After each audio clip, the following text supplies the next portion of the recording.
The wedding dress hung like a funeral shroud.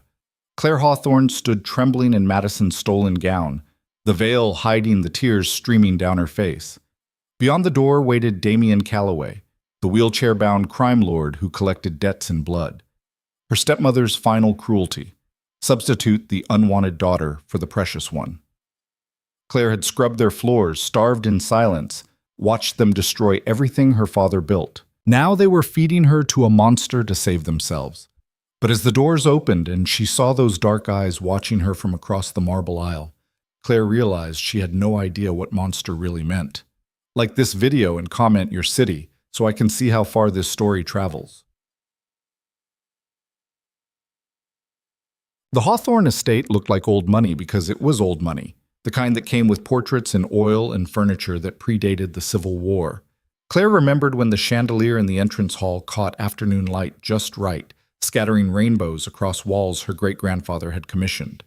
She used to chase those rainbows as a child, while her father laughed from his study. That was before Evelyn. Now Claire knelt on those same marble floors with a scrub brush, her knees aching, her hands cracked and red from bleach water.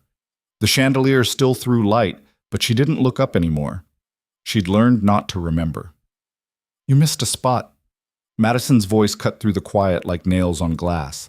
Claire didn't look up, just shifted her weight and scrubbed harder at the already clean floor. Madison's designer heels clicked closer, red-bottomed Louboutins that cost more than Claire had seen in 6 months. "Are you deaf?" Madison's foot shot out, kicking the bucket. Dirty water sloshed across the fresh-cleaned marble. "Now you'll have to do it again."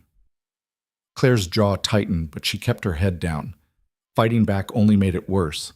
Evelyn had taught her that lesson early, after her father was barely cold in the ground. "Madison, leave her alone." The voice came from the doorway. Evelyn, immaculate in cream silk, her blonde hair swept up in a style that probably required an hour with professionals. "We have more important things to discuss than the help." The help. Claire's father had been dead 18 months. 18 months since Evelyn stopped pretending to be a stepmother and started treating Claire like something she'd scraped off her shoe. Madison pouted but followed her mother toward the sitting room. Claire waited until their footsteps faded before allowing herself to breathe. Her hands were shaking. They shook a lot lately, whenever she was angry or scared or exhausted, which was basically always.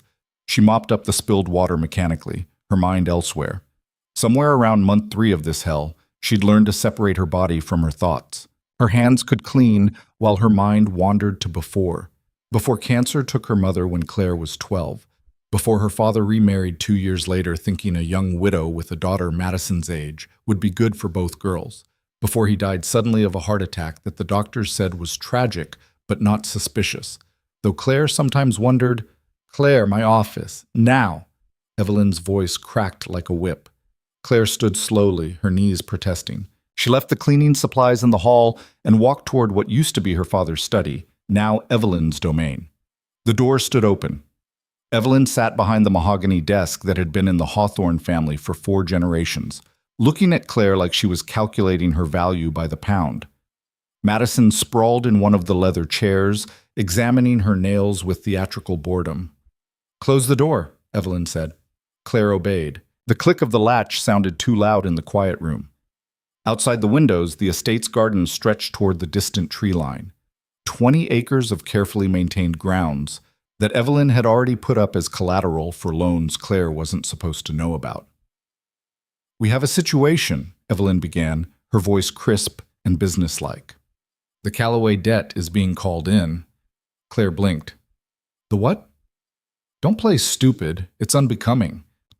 Evelyn leaned back in the chair that had been Claire's father's. "Your father made certain arrangements before he died. Business arrangements that required capital that came with strings attached." "What kind of strings?" Madison laughed, sharp and mean. "The marry me or I'll break your kneecaps kind." Evelyn shot her daughter a look. "Madison." "What? She's going to find out anyway." Madison turned to Claire with something like glee in her eyes. "Daddy Hawthorne borrowed $500,000 from Damien Calloway right before he kicked it. Damien's people have been very patient about repayment, but their patience just ran out. They want their money back with interest. Or," she dragged the word out, savoring it, They'll accept a marriage alliance instead. Isn't that romantic? Claire's stomach dropped. Marriage alliance? It's a business arrangement, Evelyn said, as if discussing furniture placement.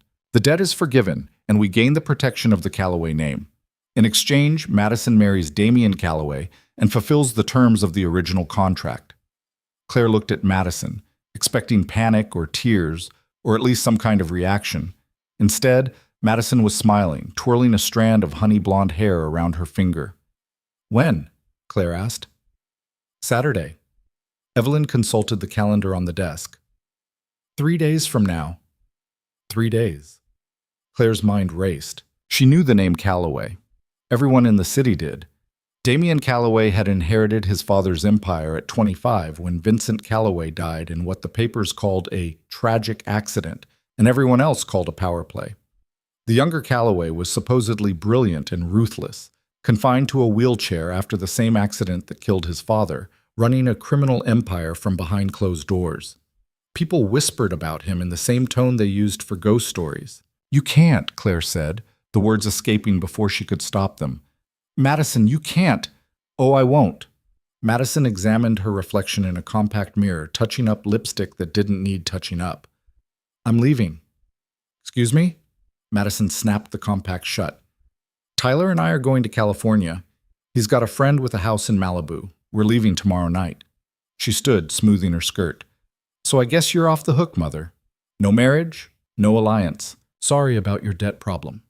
She walked toward the door, dismissing them both. Claire watched her go, confusion and something like horror beginning to dawn. Madison, Evelyn's voice could have frozen water. We had an agreement. We had a suggestion. I'm suggesting something different. Madison opened the door. Figure it out. She left. The door didn't quite close behind her, swinging slightly in its frame. Claire stood frozen, her mind trying to process what had just happened. Evelyn was staring at the door with an expression Claire had never seen before. Not anger, not frustration. Fear. Real, genuine fear that made her carefully maintained composure crack around the edges. She's bluffing, Evelyn said, but she didn't sound certain. She wouldn't dare. She absolutely would, Claire said quietly. She's Madison. Evelyn's head snapped toward her. For a long moment, she just looked at Claire. Really looked at her. The way someone might assess a tool they'd forgotten they owned. Claire felt ice slide down her spine. No, Claire said. I haven't said anything. You don't have to. Whatever you're thinking, no. Evelyn stood, walking around the desk with slow, predatory purpose. You're her size, same height, similar build, with the right dress, the right styling. No, Claire backed toward the door. Absolutely not. They've never seen Madison. The Calloways arranged everything through intermediaries. The ceremony is private. You could... I said no! Claire's voice cracked. You can't be serious. You can't possibly... Can't I? Evelyn's mask dropped completely. Beneath the polished exterior was something desperate and vicious. Do you think I'm going to lose everything because Madison is too spoiled to honor a simple arrangement? Do you think I'm going to let Calloway's people come here and take this house, these grounds, everything your father left? Everything he left to me, Claire said. Not you. The will is contested. My lawyers are very good, Claire, very expensive. Your father's estate is tied up in probate, and in the meantime, I'm his widow. I control everything. She stepped closer, including you. Claire's hand found the doorknob. You can't make me. Can't I? Evelyn smiled, and it was worse than her anger. Where will you go? You have no money, no friends. I made sure of that. No education beyond high school because you never went to college, did you? You stayed here with Daddy while he got sicker and sicker. How touching. The smile sharpened. You'll do this, Claire, because if you don't, I'll make sure you have nothing, not even the clothes on your back. I already have nothing. You have a roof, food, the memory of your father in this house. Evelyn leaned in, her voice dropping to something soft and poisonous. Say no, and I'll sell it all tomorrow. Every stick of furniture, every portrait, every book in his library. I'll burn his papers in the garden. I'll tear this place down and salt the earth, and you'll watch. Claire couldn't breathe. The room felt too small, the walls pressing in. You're insane, she whispered. I'm practical. Madison has already made her choice. Now you make yours. Evelyn returned to the desk, sitting down like the discussion was finished. The wedding is Saturday at 2. You'll stay in your room until then. No phone, no internet, no contact with anyone. I'll have the stylist come Friday to prepare you. They'll know I'm not Madison. The ceremony is private. Calloway won't see you without the veil until after you're married. By then it won't matter. Evelyn opened a file on the desk, dismissing Claire with her attention, if not her words. Once the marriage is official, the debt is cleared. You'll be his problem, not mine. Claire stood there, her hands balled into fists, her nails cutting into her palms. She wanted to scream. She wanted to throw something. She wanted to refuse, to tell Evelyn to go to hell, to walk out and never come back. But where would she go? I'll need you to sign some papers, Evelyn said, still not looking up. Authorization forms, mostly. Nothing that concerns you. What kind of authorization? Just formalities, power of attorney, medical consent, standard documents for the ceremony. Claire's stomach turned. You're signing over my rights. I'm ensuring the arrangement goes smoothly. Evelyn finally looked up. Sign them, Claire, or I start making calls to demolition companies. So, Friday morning, the stylist arrived with 2 assistants and enough luggage to stock a salon.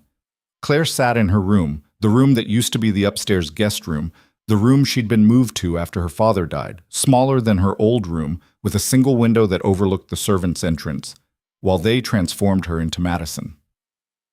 The stylist was a tiny woman named Beatrice, with aggressively red hair and an accent that screamed money. She circled Claire like a vulture assessing a carcass. Good bone structure, Beatrice muttered. Terrible skin. When did you last moisturize? I don't remember, Claire said honestly. Moisturizer wasn't in the budget when you were eating dinner from whatever the family didn't finish. Beatrice made a disgusted sound. We'll fix it. Hair? One of the assistants lifted a handful of Claire's dark hair, letting it fall. Thick, healthy, needs conditioning. Madison's blonde, Claire said. Madison's blonde is from a bottle, darling. We're not changing your hair. Beatrice studied Claire's face. The veil will hide enough. We work with what we have. They worked, for hours. Claire sat while they did things to her hair, her skin, her nails. She stared at the wall and tried not to think about tomorrow, about walking down an aisle to marry a man she'd never met, a man Madison was supposed to marry, a man whose name made people nervous. Why does he want a wife? Claire asked as Beatrice painted something onto her face with a brush. Calloway. Why not just take the money? Beatrice paused. You don't know? Know what? The stylist exchanged a look with her assistants. The Calloways are old family, very old, very traditional. Marriage alliances are how they consolidate power. They don't just want money, darling. They want legitimacy, connections. A Hawthorne marriage gives them that. But You're close enough. Beatrice resumed working. Besides, from what I hear, Damien Calloway doesn't care much about appearances. The man's a ghost. Nobody sees him. Nobody knows him. He runs everything from that penthouse of his and never comes out. Why not? The accident. One of the assistants spoke quietly. Same one that killed his father. Left Damien in a wheelchair. Some people say he's sensitive about it. Others say he just doesn't need to show his face to run his empire. Claire closed her eyes. A reclusive crime boss in a wheelchair who arranged marriages through lawyers. This was her life now. This was what Evelyn had reduced her to. Almost done, Beatrice said. Let's see the dress. The dress arrived in a garment bag that probably cost more than a car. When they unzipped it, Claire's breath caught despite herself. It was beautiful. Ivory silk with intricate lace detailing, a fitted bodice, and a full skirt that would hide any difference in height or build between her and Madison. The veil was cathedral length, heavy enough to obscure her face completely. They dressed her like a doll. Claire stood in front of the mirror and didn't recognize herself. The woman looking back was elegant, sophisticated, expensive.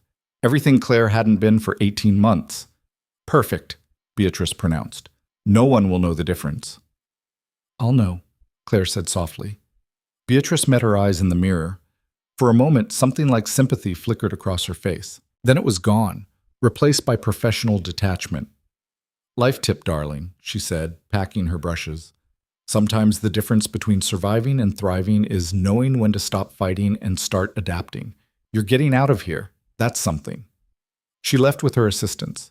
Claire stood alone in her room, still wearing the dress, looking at a stranger in the mirror. Getting out. Was that what this was? Man. Saturday dawned cold and clear. Claire had barely slept. Every time she closed her eyes, she saw her father's face, the way he looked when he was healthy, before the heart attack, before Evelyn's claws sank in deep enough to draw blood.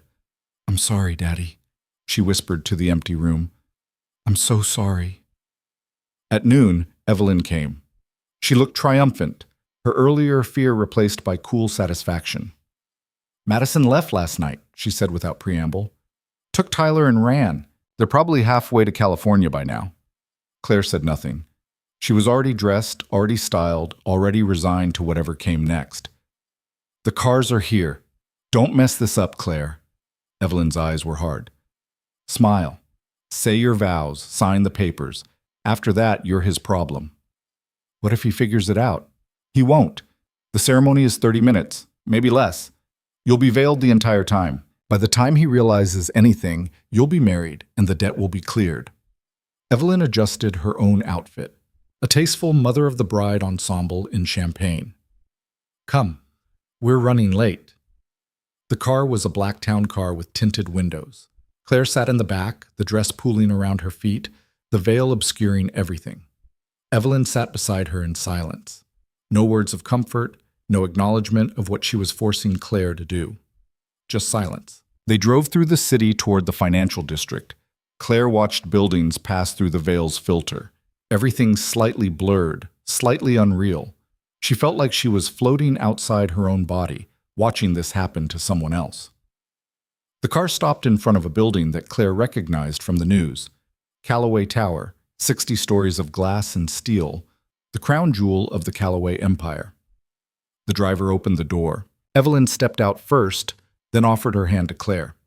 "Remember," Evelyn hissed as Claire emerged. "Smile, vows, papers. Don't ruin this." They entered through a private entrance, bypassing the main lobby. Security guards watched but didn't speak. An elevator opened and they stepped inside.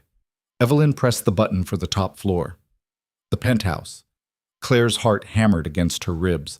The veil felt suffocating. She couldn't breathe. This was really happening. She was really doing this. The elevator doors opened onto a foyer that looked like it belonged in a museum. Marble floors, original artwork, furniture that screamed money without shouting about it. A man in a severe suit stood waiting. "Mrs. Hawthorne. Miss Hawthorne." He nodded to each of them. "I'm Richard Torres, Mr. Callaway's attorney. Everything is prepared. If you'll follow me."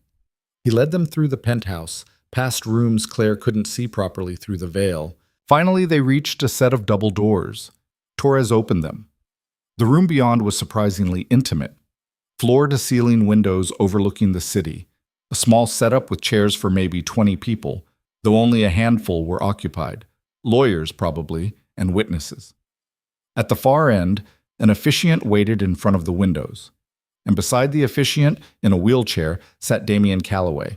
Claire's first thought was that he looked young, younger than she expected. Maybe 30, with dark hair and a face that might have been handsome if it wasn't so carefully blank. He wore a charcoal suit tailored to disguise the wheelchair, his hands folded in his lap. He didn't turn when they entered, didn't react at all.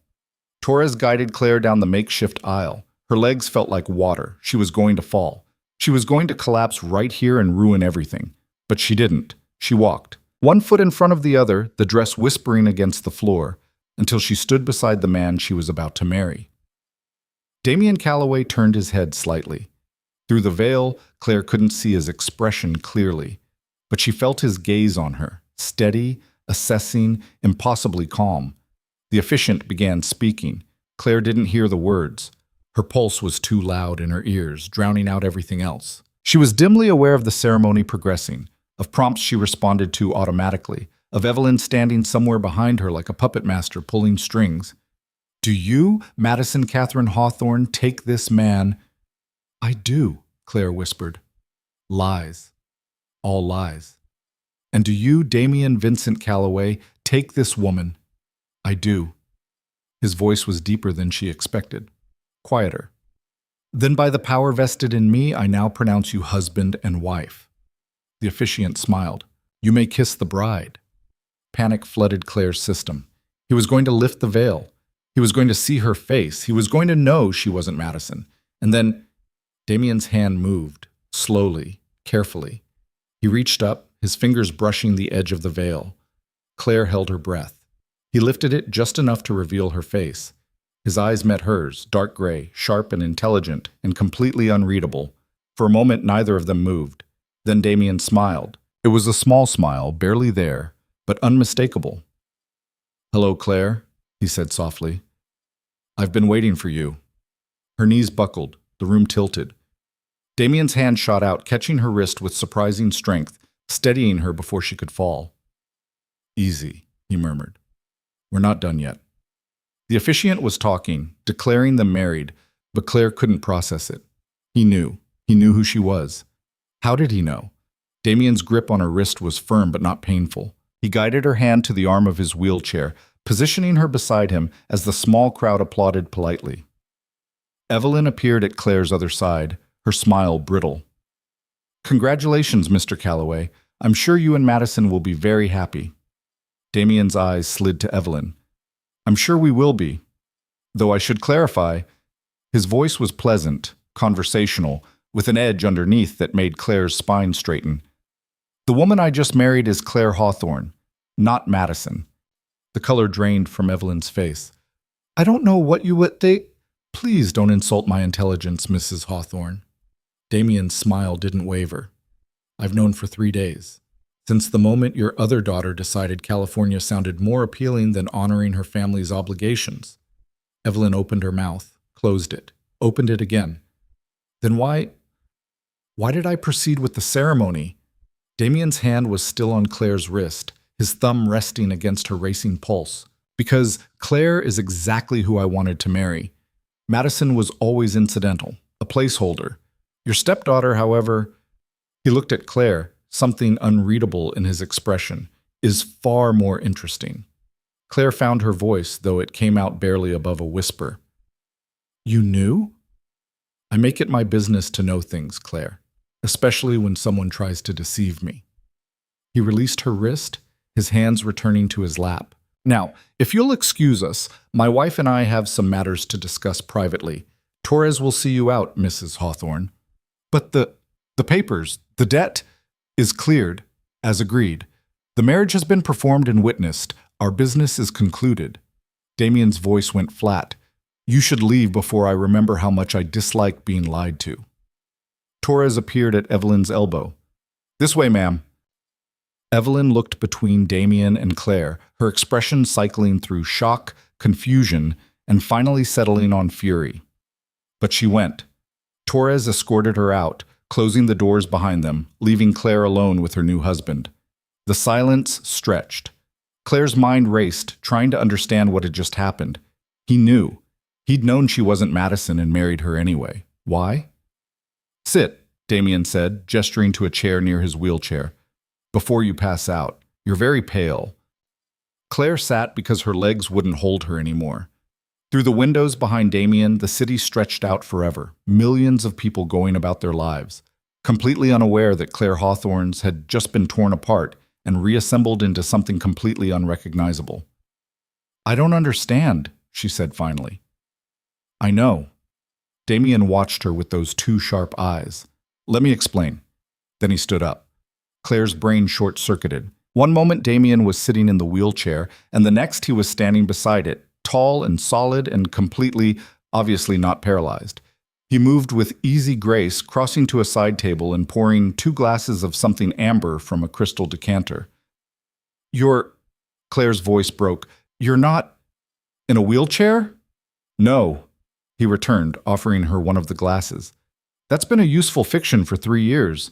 Keeps people underestimating me. Keeps them thinking I'm weak, vulnerable, trapped. He smiled again, that small, dangerous smile. I'm none of those things.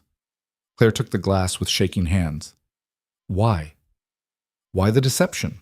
Or why did I marry you instead of throwing you back to your stepmother the moment I realized the switch? Damien sat, actually sat in a regular chair across from her and crossed one leg over the other like they were having a casual conversation instead of destroying Claire's understanding of reality. Both. The wheelchair makes people careless. They say things around me they wouldn't say otherwise.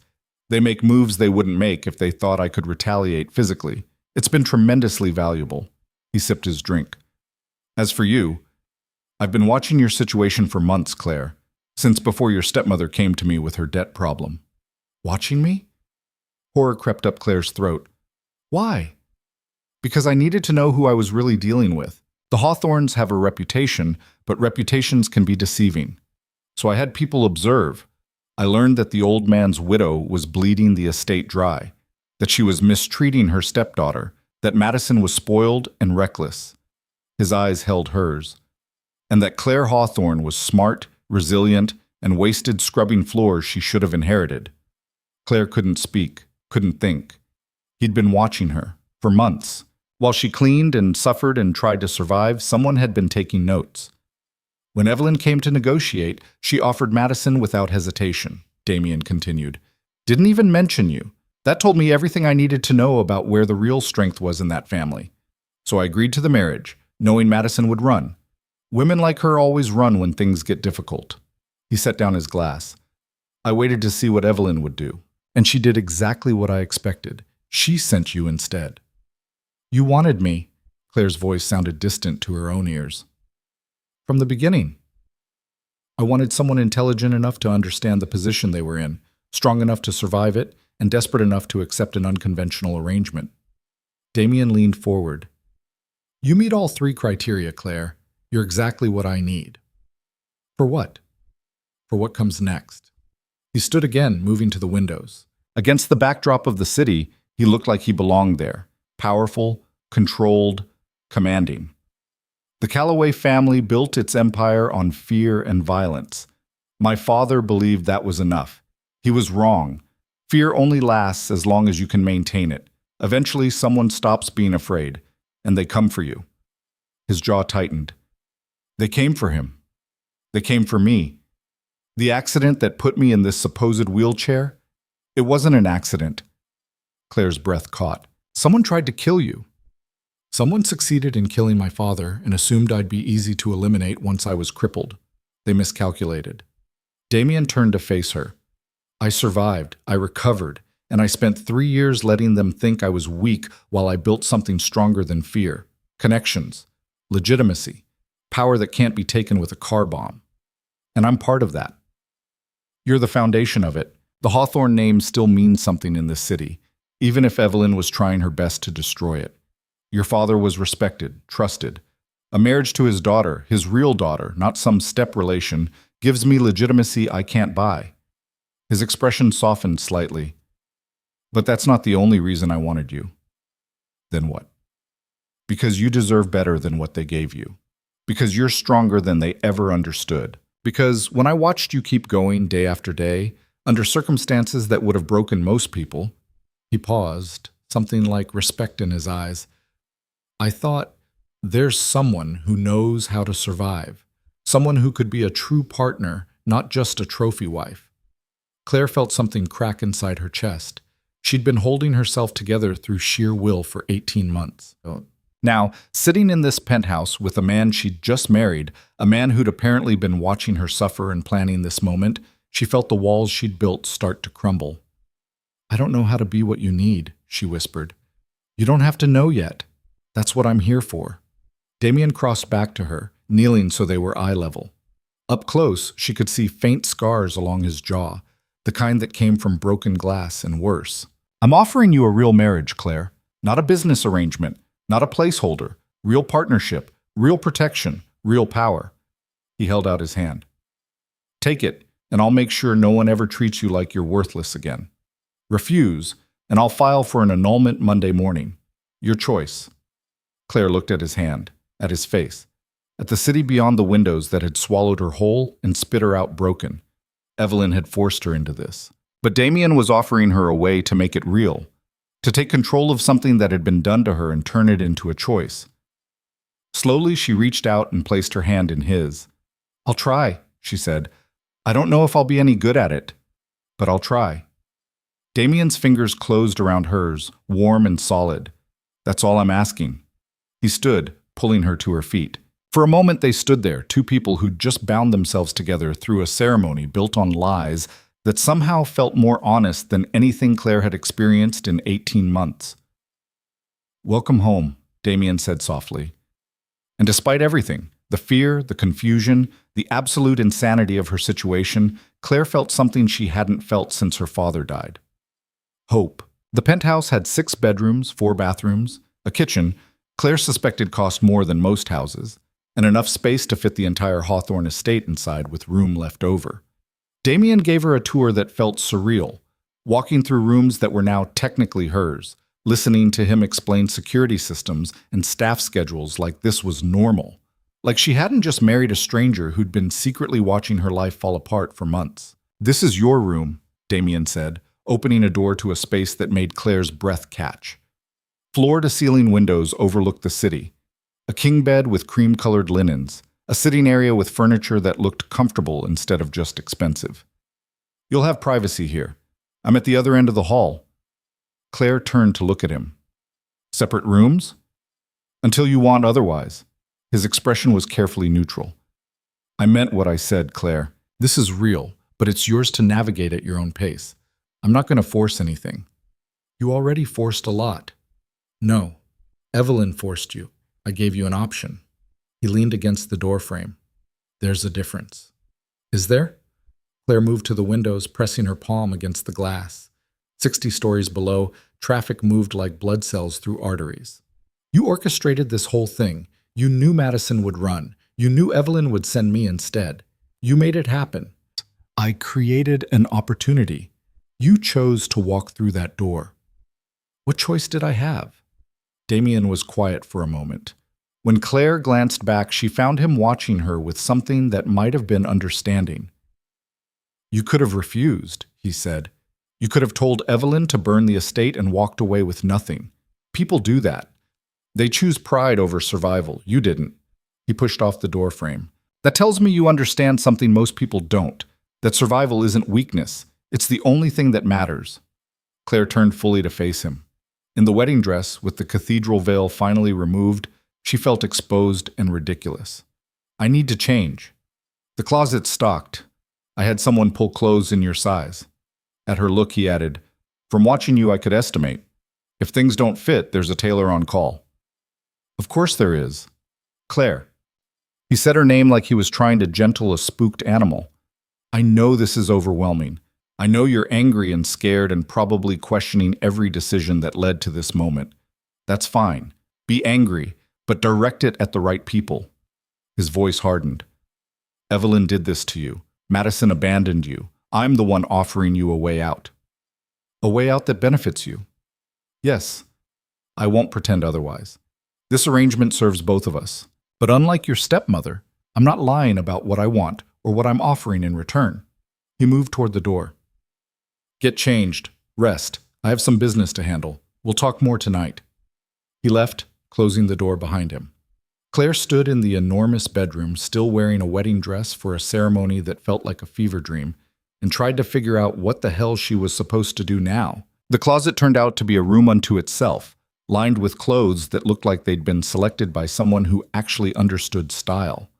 Not Madison's flashy designer labels or Evelyn's studied elegance, but things that looked comfortable and well-made and real. Claire ran her fingers over soft cotton, quality denim, sweaters that probably cost more than she wanted to think about. She changed into jeans and a simple black shirt, leaving the wedding dress in a heap on the floor. Let someone else deal with it. Let someone else clean up the mess for once. The bathroom had a tub the size of a small pool. Claire ran the water as hot as she could stand and sank into it, watching steam rise toward the ceiling.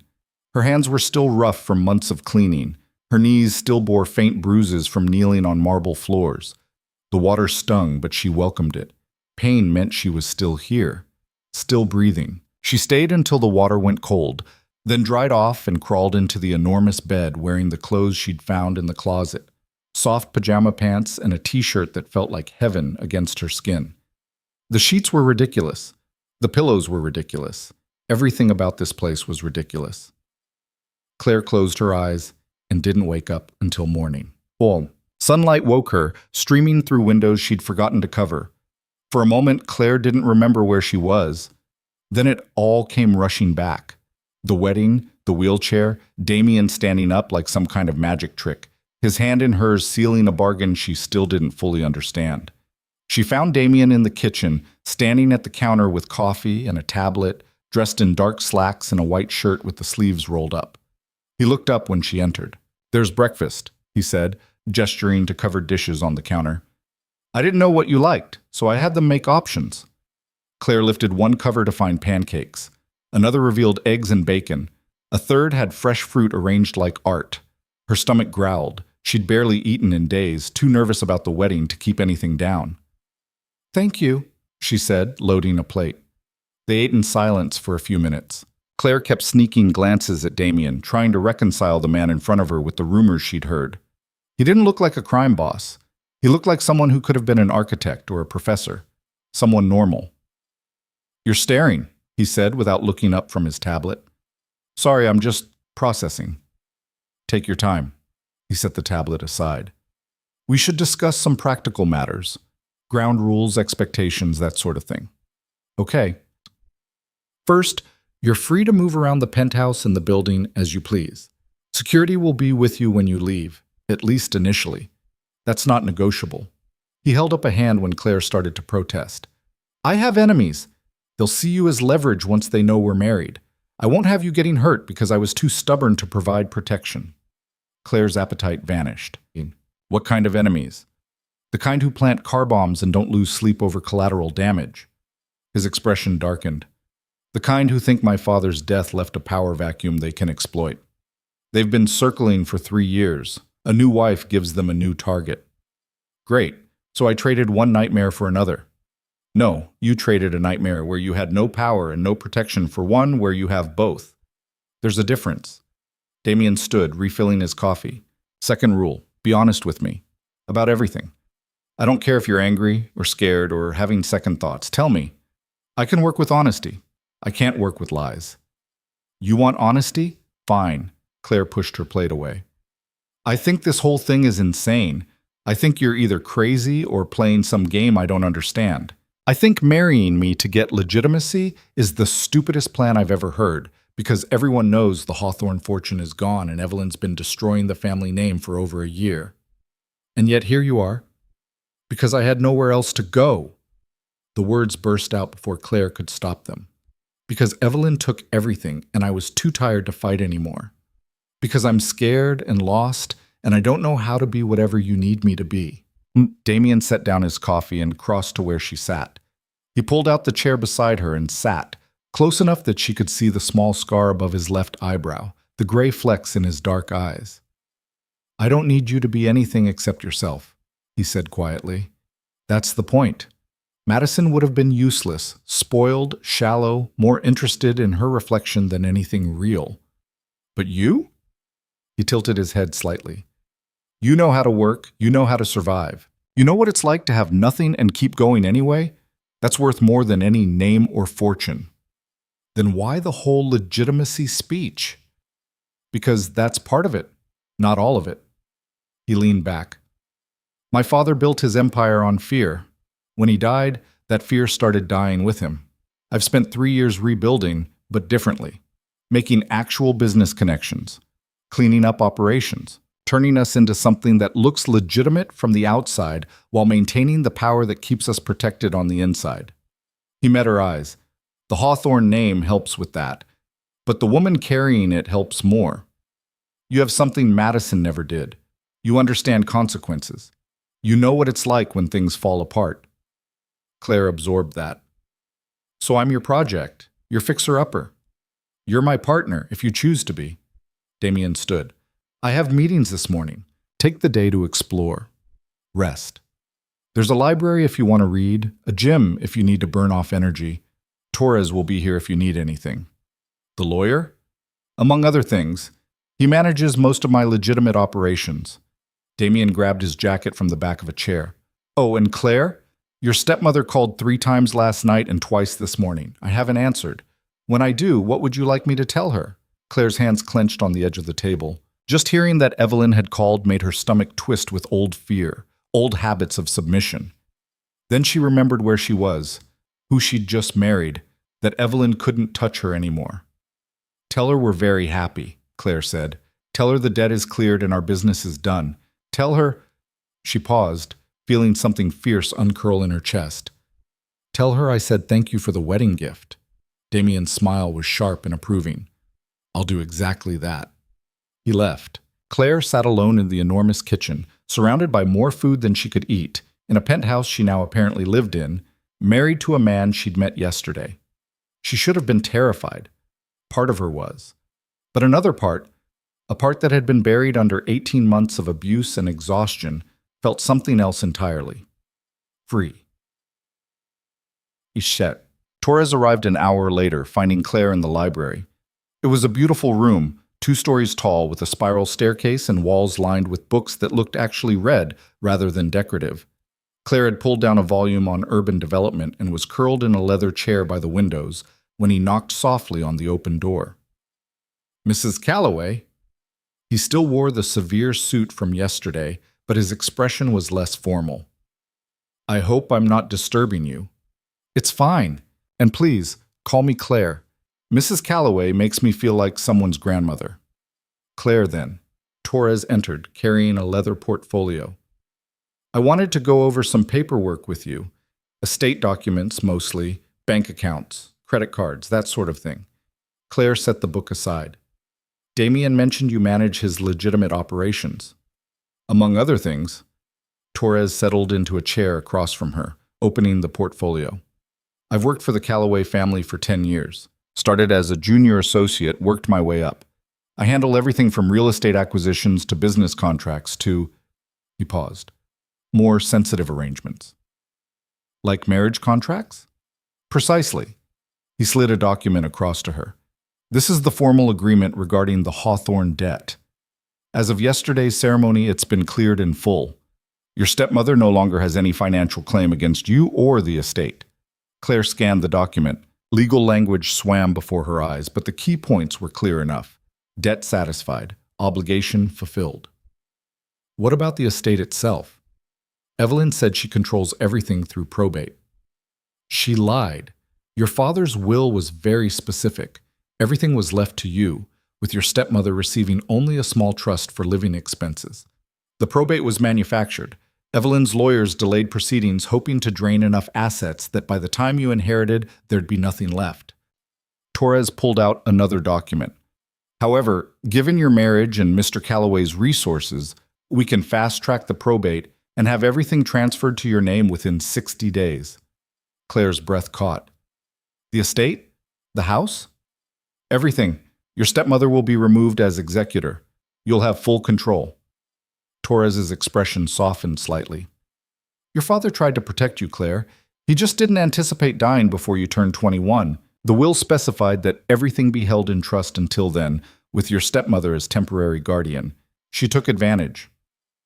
"I turned 21 in 3 weeks." "I know. Which means even without Mr. Calloway's intervention, you would have inherited. But Evelyn would have made sure there was nothing left to inherit." Torres tapped the documents. "This way, you get it all. The house, the grounds, all remaining assets. You can do whatever you want with them. Sell them, burn them." "I don't care." Claire's voice was harder than she expected. "That place stopped being home the day my father died." "Understood. Though you might want to wait before making permanent decisions. Sometimes distance provides clarity." Torres produced a credit card from the portfolio. "This is yours. No limit. Use it for whatever you need. Clothes, personal items, anything. The bills come directly to me." Claire took the card, feeling its weight. She'd had a credit card once, before Evelyn cut off her access to everything. "I don't need charity." "It's not charity. You're Mr. Calloway's wife. This is standard." Torres closed the portfolio. "He wants you comfortable, cared for." "That's not charity, Claire. That's just basic decency." After Torres left, Claire sat holding the credit card, thinking about basic decency. Thinking about how she'd forgotten what that looked like, living with Evelyn. How the bar had gotten so low that not being actively cruel seemed like kindness. Her phone buzzed. Her old phone that she'd been allowed to keep but never use. She'd charged it this morning out of habit. Now she saw 3 missed calls from Evelyn and a string of increasingly desperate texts. Call me immediately. This isn't funny, Claire. What did you tell him? Call me now. Claire deleted them all without responding. Let Evelyn panic. Let her wonder. Let her feel what it was like to have no control for once. She was scrolling through the rest, weeks of unopened messages she'd been too exhausted to read, when she found one that made her pause. It was from her father's best friend, Marcus Webb, sent 2 weeks before the wedding. Claire, I heard about what's happening with the estate. I'm so sorry. Your father would be heartbroken. Please know that if you need anything, you can call me. I still have connections. We can fight this. Claire stared at the message. Marcus had been at her father's funeral. He'd tried to talk to her afterward, but Evelyn had intercepted, told him Claire was too grief-stricken for visitors. Claire hadn't seen him since. She typed a response before she could second-guess herself. Mr. Webb, it's Claire. Things have changed. I'm safe now. Thank you for caring.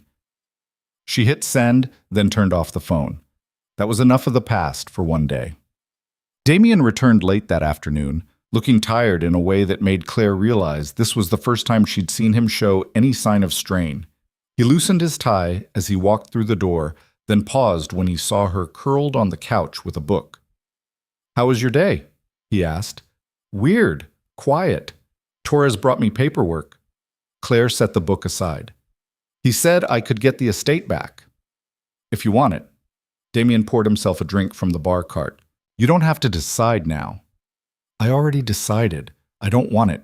Too many bad memories. She watched him sip the whiskey. Your meetings didn't go well?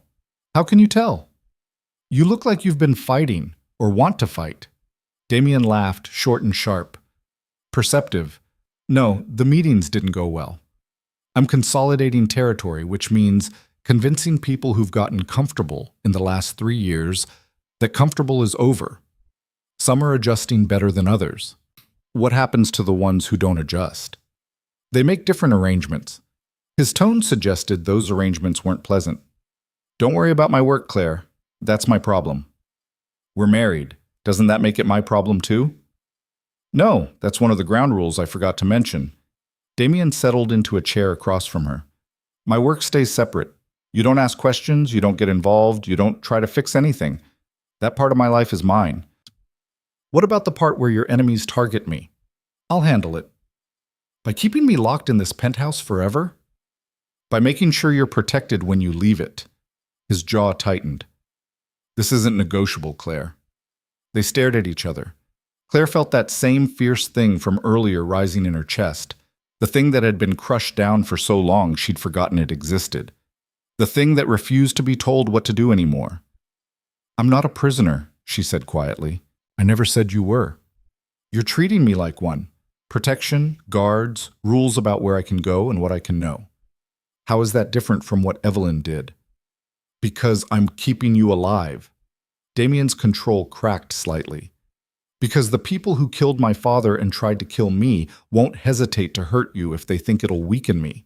Because I've already buried people I cared about, and I won't... He stopped, breathing hard, his drink forgotten on the side table.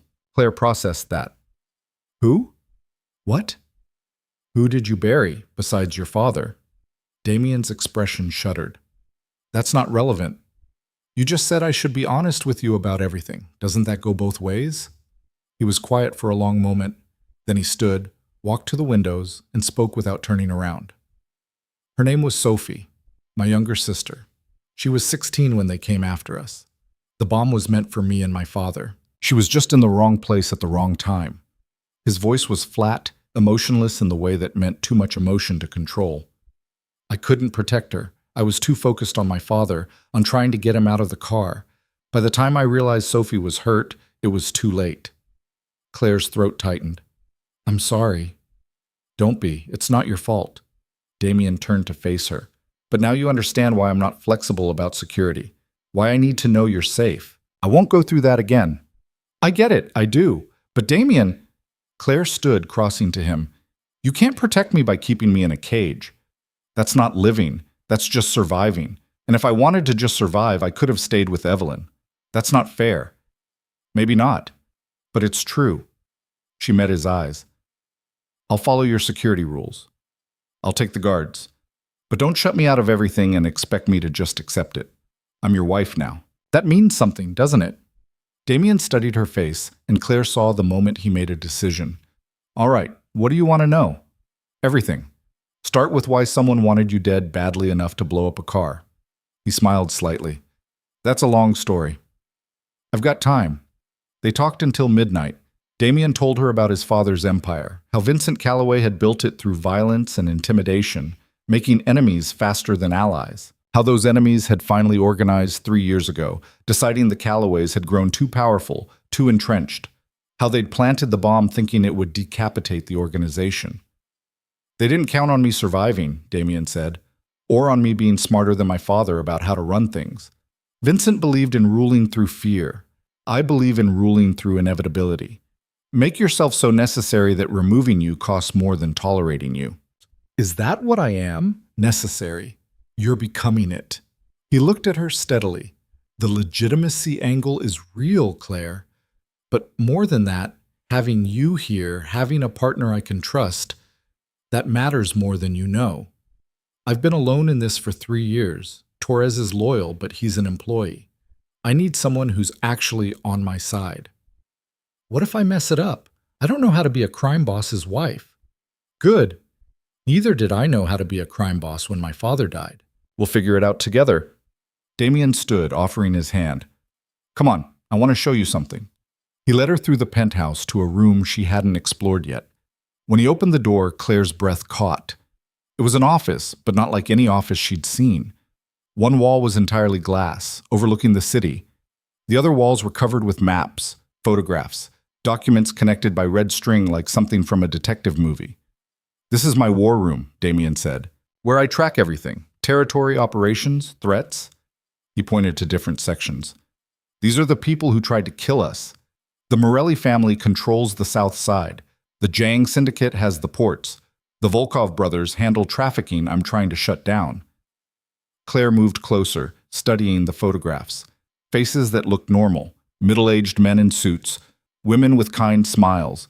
Young guys who could have worked at her local coffee shop. They didn't look like monsters. They looked normal, she said. The dangerous ones always do. Damien stood beside her. That's the point. My father was obvious. Everyone knew he was a criminal. That made him a target. These people hide behind legitimate businesses, restaurants, construction companies, tech startups. They're harder to touch, but also harder to defend when someone finds the pressure points. And you're looking for pressure points. I'm looking for solutions. Some of these people can be negotiated with. Others need to be removed. The trick is knowing which is which. He pulled down a photograph of a man in his 50s, distinguished looking with silver hair. Marcus Volkov. He and his brother run trafficking through 3 states. Your father once helped shut down one of their operations. That's actually how I first learned about you. Claire's head snapped toward him. What? Your father was on a city council committee investigating human trafficking 5 years ago. He uncovered enough evidence to put 2 of Volkov's lieutenants in prison. The Volkovs have long memories. Damien put the photo back. When your father died, I had someone look into it. Heart attack ruled natural causes. But Volkov had motive and means. I could never prove anything, but I've always wondered. The room spun. Claire grabbed the edge of the desk. You think they killed him? I think it's possible. I also think raising questions about it now, 3 years later, would be pointless and dangerous. Damien's expression was gentle. I'm sorry. I probably shouldn't have told you. No, I'm glad you did. Claire's voice shook. I always felt like something was wrong. The doctor said his heart just gave out, but he'd been healthy. He jogged every morning. He ate right. And then suddenly, she couldn't finish. Damien pulled her into his arms. Claire stiffened for a moment, then relaxed, letting herself lean against his chest. He was warm and solid and real, and for the first time since her father died, someone was holding her like she mattered. I'll find out what really happened, Damien said quietly. I promise you that. And if the Volkovs did kill him, they'll answer for it. Claire pulled back enough to look up at him. Why? Why do you care? Because you care.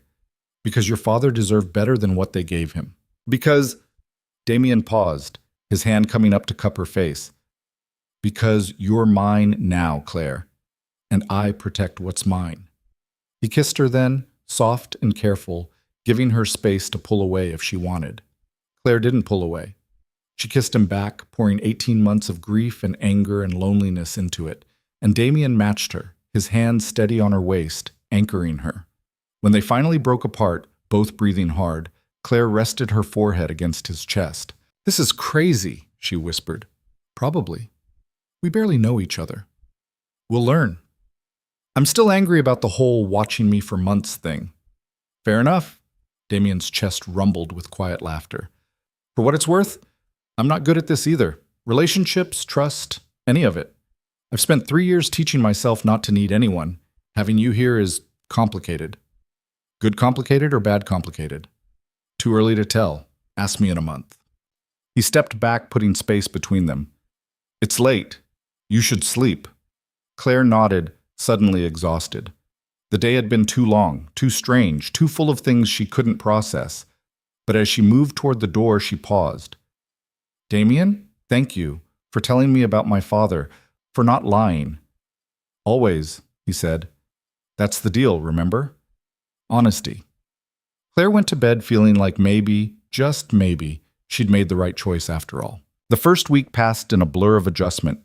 Claire learned the rhythms of the penthouse.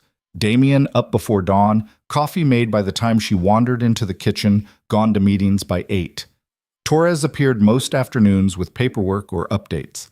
Security rotated shifts outside the door, faces Claire was starting to recognize. A housekeeper named Maria came 3 times a week. A cheerful woman in her 50s who talked constantly in accented English and didn't seem to notice when Claire barely responded. It felt like living in a museum. Beautiful, controlled, not quite real. On the 8th day, Claire woke to find Damien still home at 9, standing in the kitchen with his phone pressed to his ear, his expression dark. "I don't care what Morelli says. The answer is no." Pause. "Then he can come say it to my face." He ended the call and looked up to find Claire watching. "Morning. Bad news?" "Annoying news, the Morellis want a meeting. They've been pushing for weeks." He poured coffee with sharp, jerky movements. "They think my new wife makes me vulnerable. Soft." "Do I?" "No, but they won't believe that until I show them." Damien leaned against the counter. "There's a gala Friday night. One of those charity things the city's old families pretend to care about. I need to make an appearance, need to be seen." Claire's stomach dropped. "You want me to go?" "I need you to go. As my wife, looking like you belong beside me." He set down his cup. "I know it's fast. I know you're not ready, but Evelyn and Madison will be there. They bought tickets months ago, back when they still had money to waste. This is your chance to show them you're not the same person they destroyed." "I don't want to see them." "I know. But running won't make them go away. Facing them will." Damien crossed to her. "I'll be with you the entire time. They can't touch you, Claire. Can't hurt you. All they can do is watch while you stand beside me wearing a dress that costs more than their mortgage and realize they made a massive mistake." Claire wanted to say no. Wanted to stay hidden in the penthouse where Evelyn couldn't reach her, where Madison's sneering voice couldn't find her. But the part of her that had survived 18 months of hell, the part that was tired of being afraid, wanted something else. Wanted them to see what they'd lost.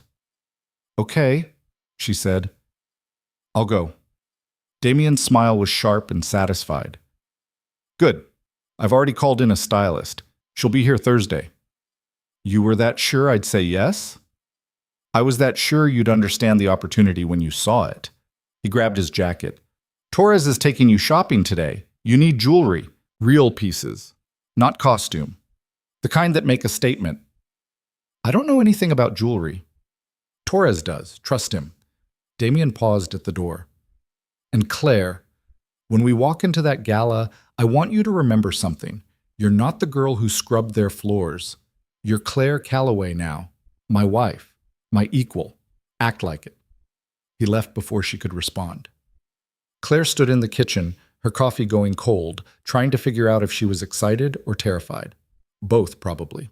Torres arrived at noon with a car and driver. He helped Claire into the back seat with the kind of old-fashioned courtesy that made her feel like she was playing dress-up in someone else's life. "Where are we going?" she asked as the car pulled away from Calloway Tower. "Fifth Avenue. There's a jeweler Mr. Calloway has worked with for years. Very discreet, very exclusive." Torres glanced at her. "He told me to let you choose whatever you wanted. Don't hold back." The jewelry store didn't look like a store. It looked like someone's very expensive home. A woman in a tailored suit met them at the door, greeting Torres by name before turning to Claire with a professional smile. "Mrs. Calloway, welcome. I'm Diane. Please, come in." She led them to a private room with velvet chairs and soft lighting. Within minutes, trays began appearing, necklaces that caught light like trapped stars, earrings that probably cost more than cars, bracelets heavy with stones Claire could barely name. "The emeralds would complement your coloring," Diane suggested, holding up a necklace that made Claire's breath catch. "Or if you prefer something more subtle, this diamond set." "Actually," Torres interrupted gently, "could you show us the sapphires, the ones Mr. Calloway mentioned?" Diane's expression shifted to something knowing. She disappeared and returned with a single velvet box. When she opened it, Claire forgot how to breathe. The necklace was stunning, sapphires the color of midnight, set in white gold, with matching earrings and a bracelet. It looked old, like something from another era, but perfectly maintained. "This set belonged to Vincent Calloway's mother," Diane said quietly. "Damien's grandmother. Vincent gave them to his wife Elena when Damien was born. After Elena died, they went back into the vault. Damien called yesterday and asked me to show them to you." Claire's hands trembled as she touched the necklace. "I can't wear these. They're family pieces." "You're family now," Torres said. "That's the point." "But what if I lose them or break them?" "They're insured, and more importantly, they're meant to be worn, not locked away." Torres nodded to Diane. "We'll take the set and add whatever else Claire wants." Claire picked 2 other pieces, a simpler necklace for every day and a pair of diamond studs, but her eyes kept returning to the sapphires. Family pieces. Damien's grandmother's jewels. The weight of that felt enormous. "He's sending a message," she said as they left the store, the jewelry secured in boxes that Torres carried. "By giving me these, he's telling people I'm really his wife." "Yes, and he's telling his family's allies that you have his protection.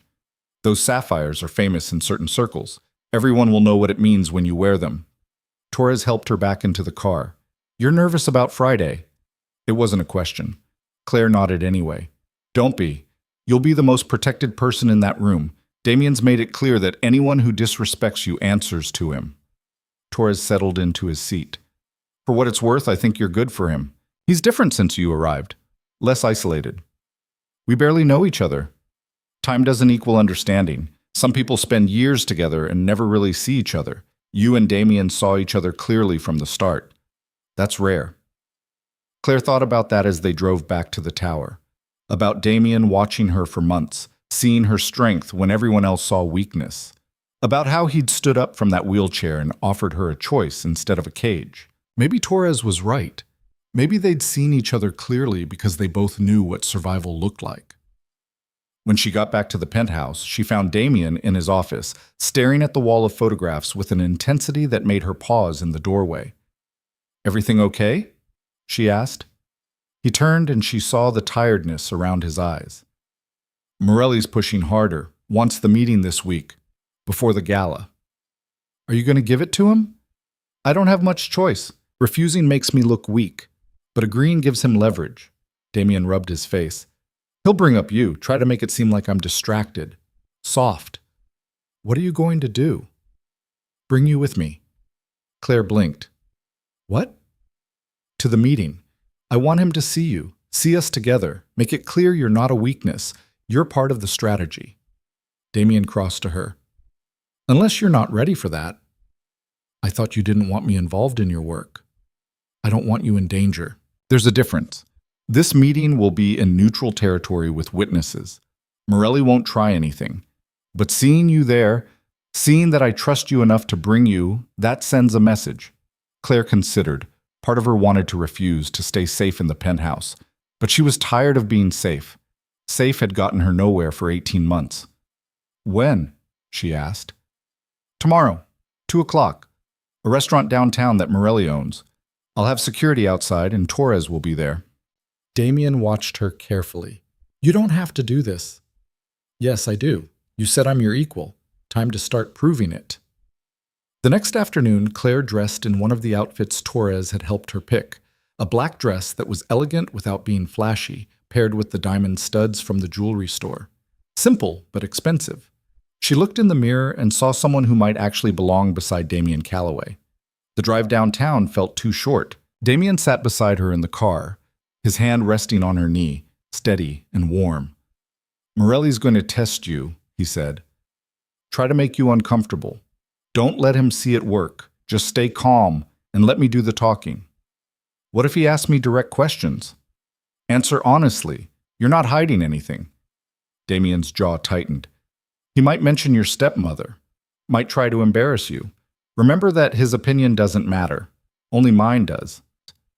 The restaurant was closed for lunch, which should have been Claire's first warning.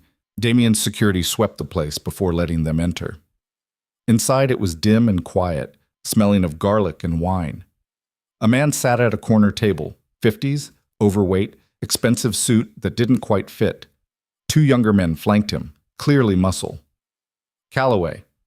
Morelli stood, not offering his hand. His eyes slid to Claire, assessing. And this must be the new wife. Heard you had a wedding. Congratulations. Thank you. Damien's voice was flat. He guided Claire to a chair sitting beside her instead of across from Morelli. Let's skip the pleasantries. You wanted a meeting. Talk. Morelli smiled, but it didn't reach his eyes. Direct. I like that. Fine. I'll be direct too. You've been consolidating territory, moving into areas my family has controlled for 20 years. I want to know why.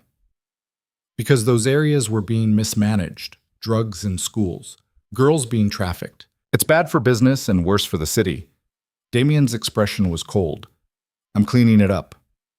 By taking it over. By making it functional. There's a difference. Your father wouldn't have cared about functionality. He cared about profit. Morelli leaned back. You're not your father, are you, Calloway? You're softer. More concerned with looking legitimate than acting strong.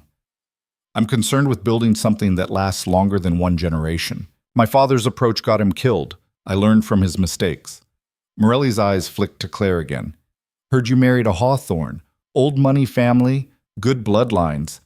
Though I also heard the father died suddenly, and the widow's been selling off assets. Desperate people make interesting choices, don't they? Claire felt heat rise in her face. Damien's hand found hers under the table, squeezing gently. Claire's family situation isn't your concern, Damien said quietly. And if you're implying she's here out of desperation, you're wrong. She's here because she's exactly who I needed. Is that so? Morelli addressed Claire directly. Tell me, Mrs. Calloway, do you understand what your husband does, the kind of man he is? Claire met his eyes, refusing to look away. I understand he's building something better than what came before. I understand he's honest about who he is instead of hiding behind restaurants and legitimate fronts. And I understand that his enemies seem very concerned about me, which tells me they're running scared. Damien's hand tightened on hers. Morelli's smile slipped. Careful, little girl. You don't want to make enemies in this world. I don't want to, but I'm not afraid of it either. Claire kept her voice steady. You wanted to test whether I make my husband weak. Here's your answer. I don't. Try again and find out what I make him instead. The silence stretched. Then Morelli laughed, sharp and surprised. Well, she's got spine. Wasn't expecting that. He looked at Damien. Fine. I'll back off the Southside territories, but I want assurances you're not pushing further into my operations. Give me a reason to trust those assurances matter, and we can talk terms. Damien stood, helping Claire up. Otherwise, this conversation is over. They left Morelli sitting at his table. Outside, Damien's security formed up around them immediately, hustling them into the car. Once the doors closed, Damien turned to Claire. That was stupid? Claire's heart was hammering. Reckless? Impressive. Damien pulled her close, kissing her hard. You stood up to a man who's killed people for less than what you just said. You didn't flinch, didn't back down. I was terrified. I know, but you didn't show it. He rested his forehead against hers. That's what matters. Morelli's going to tell everyone what happened. By tonight, half the city will know my wife isn't someone to dismiss. Is that good or bad? Depends on who you ask.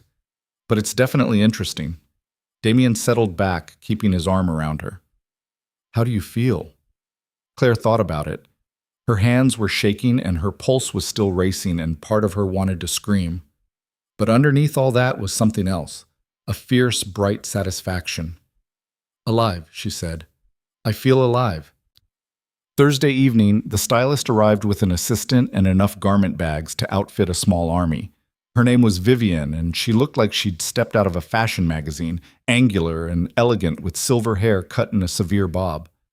Mr. Calloway said you needed a showstopper for the Westbridge Gala, she announced, sweeping into the penthouse like she owned it. I brought options.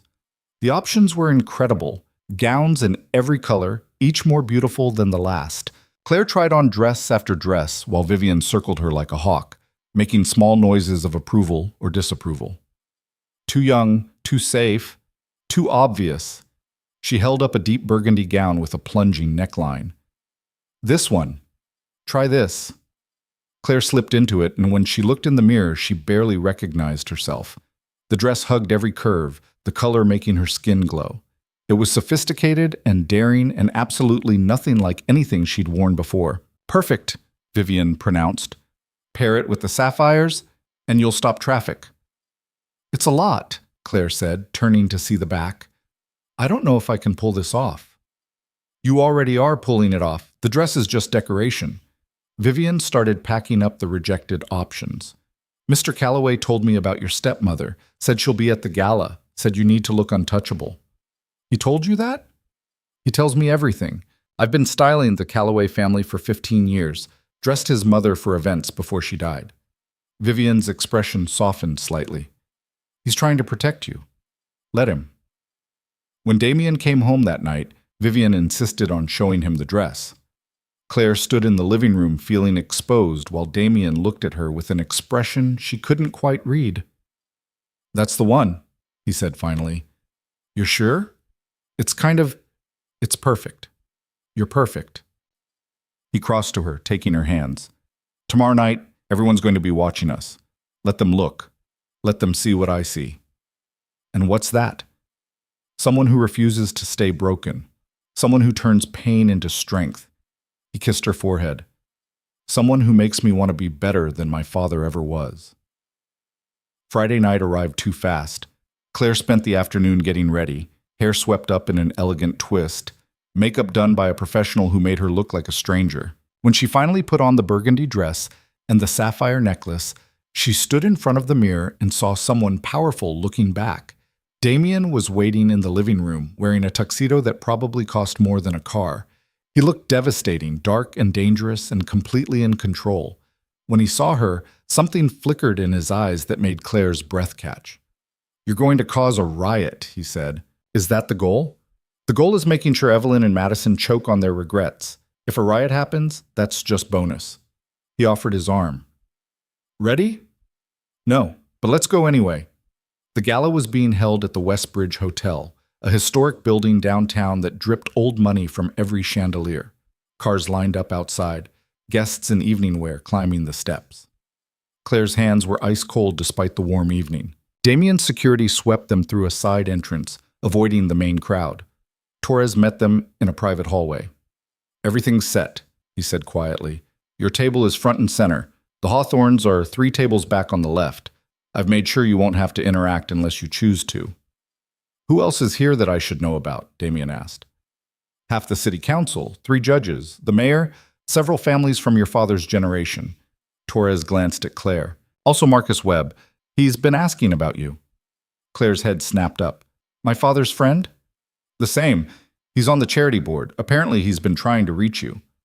Tell him I'll speak with him, Claire said before Damien could respond. He was kind to my father. I owe him that much. Damien nodded slowly. Fine, but not alone. I stay with you. They entered the ballroom through double doors that opened onto a scene from a movie. Hundreds of people in evening wear, crystal chandeliers throwing light across marble floors, an orchestra playing something classical. Conversations died as they appeared. Heads turned, people stared. Claire felt every eye on her, on the dress, on the sapphires, on her hand resting on Damien's arm. "Smile," Damien murmured. "You're doing great." They crossed the room toward their table. Claire kept her chin up, her expression calm, even as she felt Evelyn's gaze burning into her from somewhere behind. She didn't turn, didn't give her the satisfaction of acknowledgement. Their table was indeed front and center. Damien held her chair, sitting beside her, his hand immediately finding hers under the tablecloth. Other guests joined them, business associates Claire didn't know, their wives who smiled politely and made small talk. Claire answered on autopilot, her mind elsewhere. "There she is," the voice came from behind her. Claire turned and saw Madison approaching, Tyler trailing behind her. Madison looked incredible in a gold dress that probably cost a fortune, but there was something brittle in her smile. "Claire, didn't expect to see you here." Madison's eyes traveled over the burgundy dress, the sapphires, before landing on Damien. "And you must be the famous husband. How lovely to finally meet." "Madison," Damien's voice was ice. "Shouldn't you be in California?"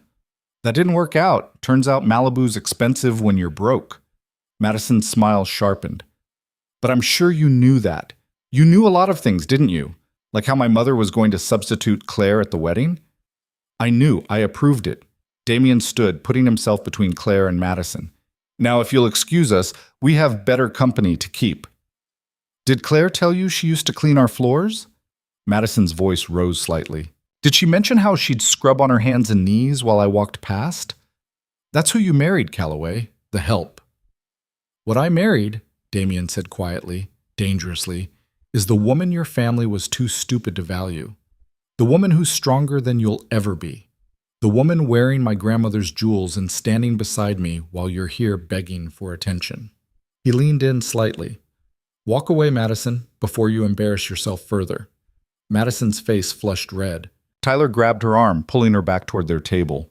Claire realized she'd stopped breathing. "That was," she started, "necessary.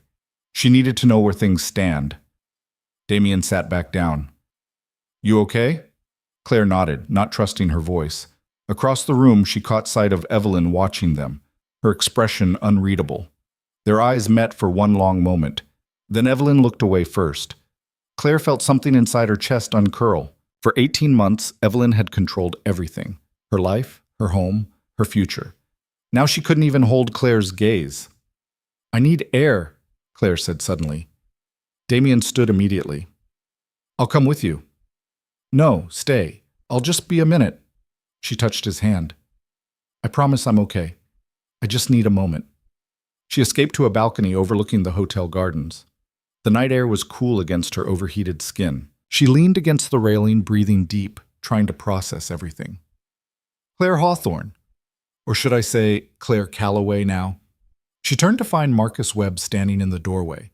He looked older than she remembered, more gray in his hair, deeper lines around his eyes, but his smile was the same one from her childhood, kind and genuine. "Mr. Webb." "Please, Marcus, I've been trying to reach you for weeks. Your stepmother kept saying you were unavailable." He moved closer, concern in his expression. "Are you all right?" "When I heard about the marriage, I was worried. The Calloways have a reputation." "I'm fine. Better than fine, actually." Claire managed to smile. "I got your message. I'm sorry I didn't respond." "Don't apologize. I can only imagine what you've been through." Marcus glanced back toward the ballroom. "Your husband caused quite a stir just now. Madison looked like she wanted to disappear through the floor."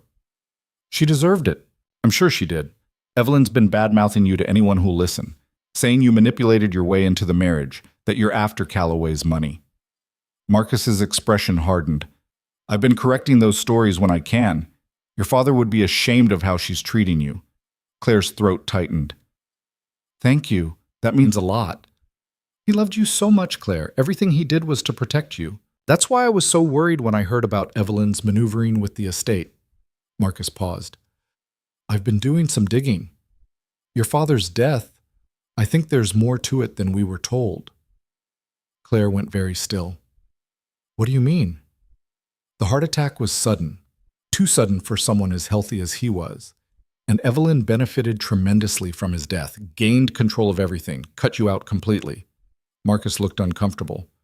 I'm not saying anything definitive, but I think it's worth investigating. Damien said the same thing. He thinks the Volkov family might have been involved. Volkov? Marcus frowned. Why would he think that? Claire explained about her father's anti-trafficking work, about Volkov's motive. Marcus listened, his expression growing darker. If that's true, if they killed him, Marcus broke off. We need proof, real evidence, not just suspicions. Damien's looking into it. Good. Your husband seems like a man who gets results. Marcus hesitated. Claire, I know this marriage must be complicated. If you ever need anything, a way out, help, anything at all, you can come to me. Your father made me promise to look after you if anything happened to him.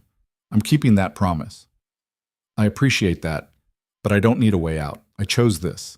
I'm choosing Damien. Claire realized as she said it that it was true. Somewhere between the wedding and now, the forced marriage had become something real. He's not what people think. I hope you're right. Marcus squeezed her shoulder gently. Take care of yourself, Claire, and be careful.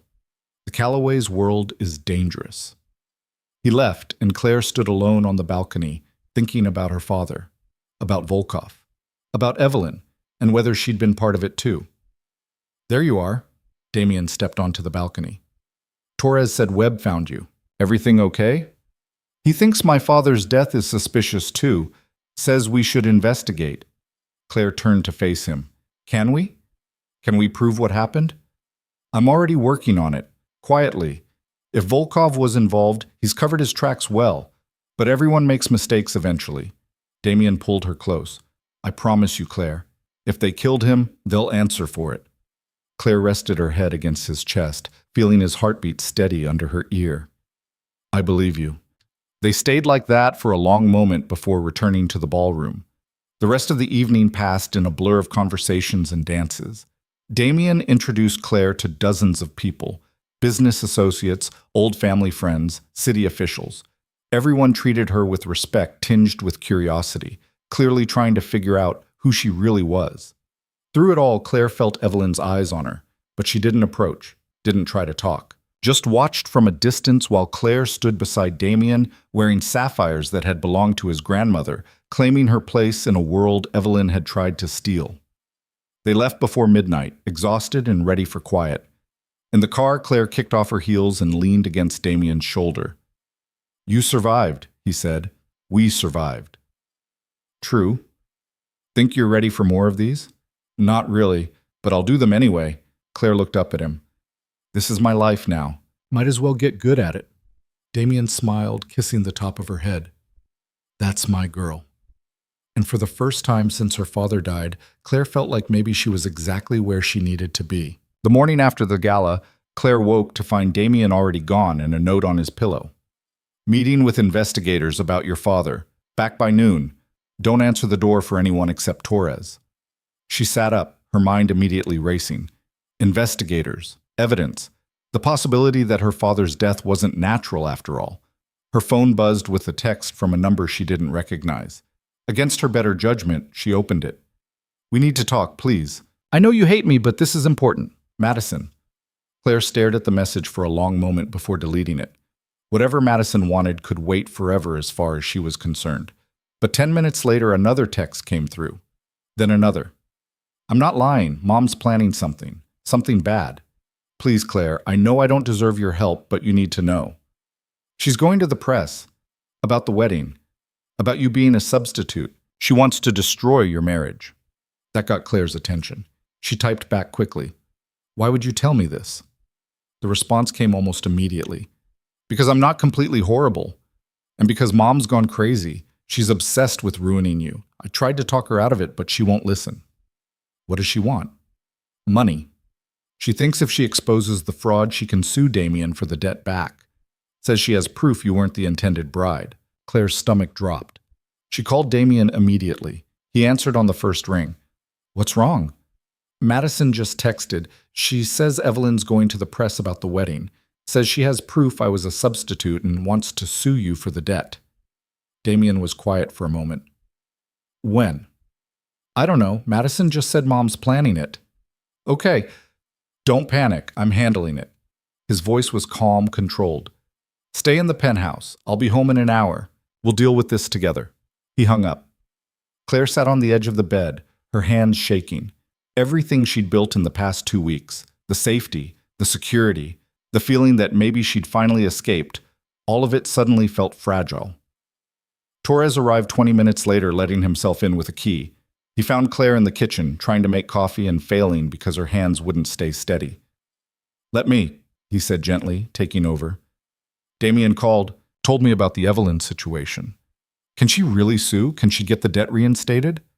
Legally, no. The marriage contract specified a Hawthorne daughter. You're a Hawthorne daughter. The substitution doesn't invalidate the agreement. Torres poured 2 cups of coffee. But she can make it public, make it embarrassing, make people question the marriage's legitimacy. Which makes Damien look weak. Which makes Damien look desperate, like he needed the Hawthorne connection badly enough to accept a fraud. Torres handed her a cup. That's what Evelyn's counting on. She wants to damage his reputation, make his business associates question his judgment. So what do? We get ahead of it. Control the narrative before she can. Torres pulled out his phone. I've already called our PR team. We're preparing a statement, the truth, or at least the version that works for us. That you and Damien met before the wedding, that the connection was real, that Madison's refusal to honor her family's obligation forced a change. That's not exactly what happened. Close enough. The point is making sure our story gets out first. Torres met her eyes. This is going to get ugly, Claire. Evelyn's going to say terrible things. The press will dig into your past, your relationship with Damien, everything. You need to be ready. Claire thought about 18 months of abuse, about scrubbing floors while Madison laughed, about Evelyn systematically destroying everything her father built, about being forced into a wedding dress and sent to marry a stranger. Let her come, Claire said quietly. I'm done being afraid of her. Damien returned 30 minutes later, his expression grim. He pulled Claire into his office, Torres following. I met with a private investigator, Damien began without preamble, about your father's death. He's been looking into it for 3 weeks, since before the wedding, and he found something. Claire's breath caught. What? Your father had a standing prescription for heart medication, beta blockers, the kind that can be dangerous if you take too much. Damien pulled out a folder, spreading papers across his desk. The investigator checked with your father's doctor. He was taking 1 pill daily, very stable dose, but the toxicology from the autopsy showed levels 3 times higher than prescribed. Someone gave him extra pills, Claire whispered, or swapped his regular dose for a higher one. Beta blockers in high doses can cause cardiac arrest that looks completely natural, especially in someone with a history of heart issues. Damien's jaw tightened. Your father didn't have a history of heart issues, but the coroner's report says he did. Someone falsified his medical records. Torres swore softly. That's murder. That's premeditated, carefully planned murder by someone with access to his medication and ability to alter records. Damien looked at Claire. The investigator thinks it was Evelyn. The room tilted. Claire grabbed the edge of the desk. She killed him. She actually killed him. We can't prove it yet, but the evidence is pointing that direction. The investigator is building a case, but it's going to take time. Months, maybe. Damien moved closer. The question is whether we wait for legal proof or handle this differently. What does handling it differently mean? It means using what we know to neutralize her. Make her back off the press story. Stop her from causing more damage. His expression was dark. It means making Evelyn understand that coming after us has consequences. Claire thought about her father, about how he'd trusted Evelyn, married her thinking she'd be good for both daughters, about how she'd probably poisoned him slowly, methodically, while pretending to be a grieving wife. I want her destroyed, Claire said, her voice steady despite the rage burning in her chest. Not just stopped, destroyed. Are you sure? Because once we start this, there's no going back. You'll be choosing my methods over legal ones. You'll be crossing a line. She crossed it first when she killed my father. Claire met his eyes. Do what you need to do. Damien nodded slowly. All right. Torres, call our contacts at the Financial Crimes Unit. I want every transaction Evelyn's made in the last 3 years examined. If she's hiding money, embezzling, anything illegal, I want it found. Already on it, Torres said. I pulled her bank records this morning. She's been moving money offshore. Cayman accounts, Swiss banks, probably planning to disappear once she gets her lawsuit money. She's not getting lawsuit money. She's getting arrested.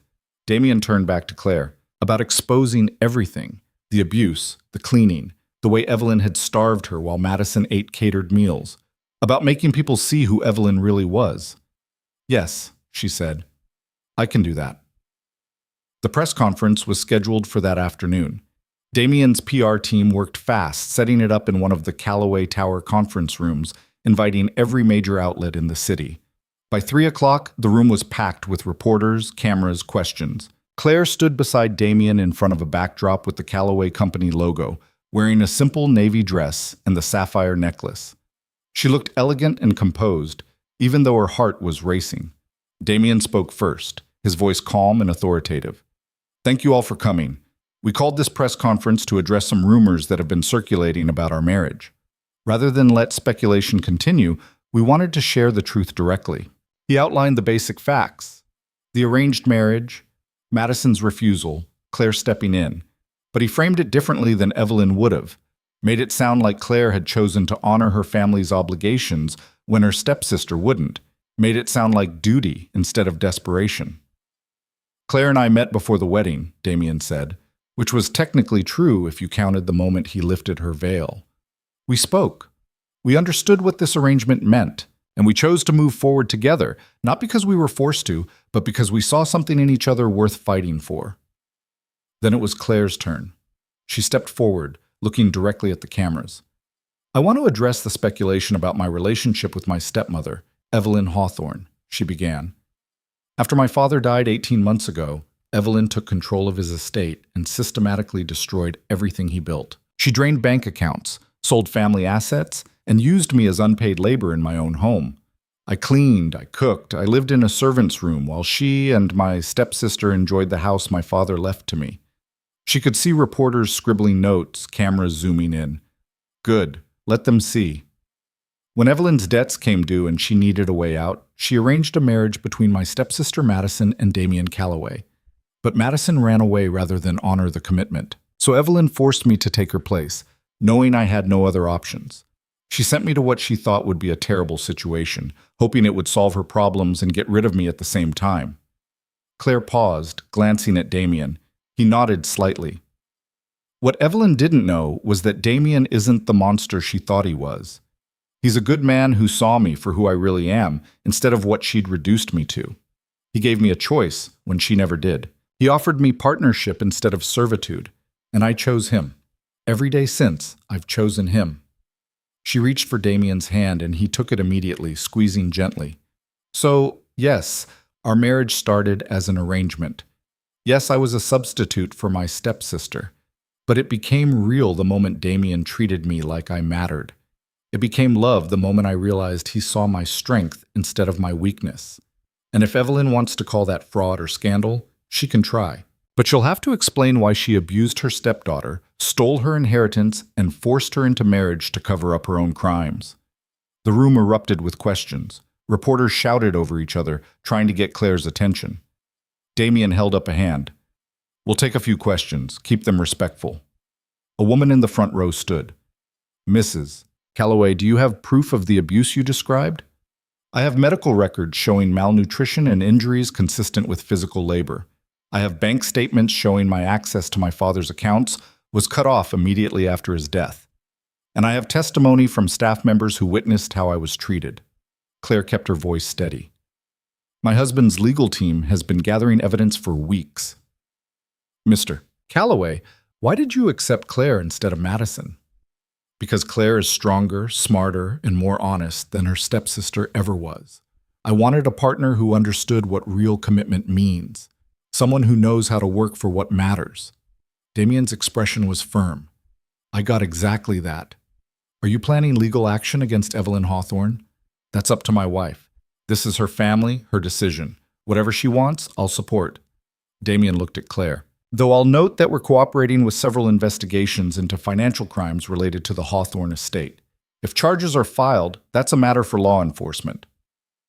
They took a few more questions before ending the conference. As they left the room, Torres appeared with his phone out. "It's already trending," he said. "Claire Calloway is the #1 search term right now. The story's being picked up everywhere." "Evelyn?" Damien asked.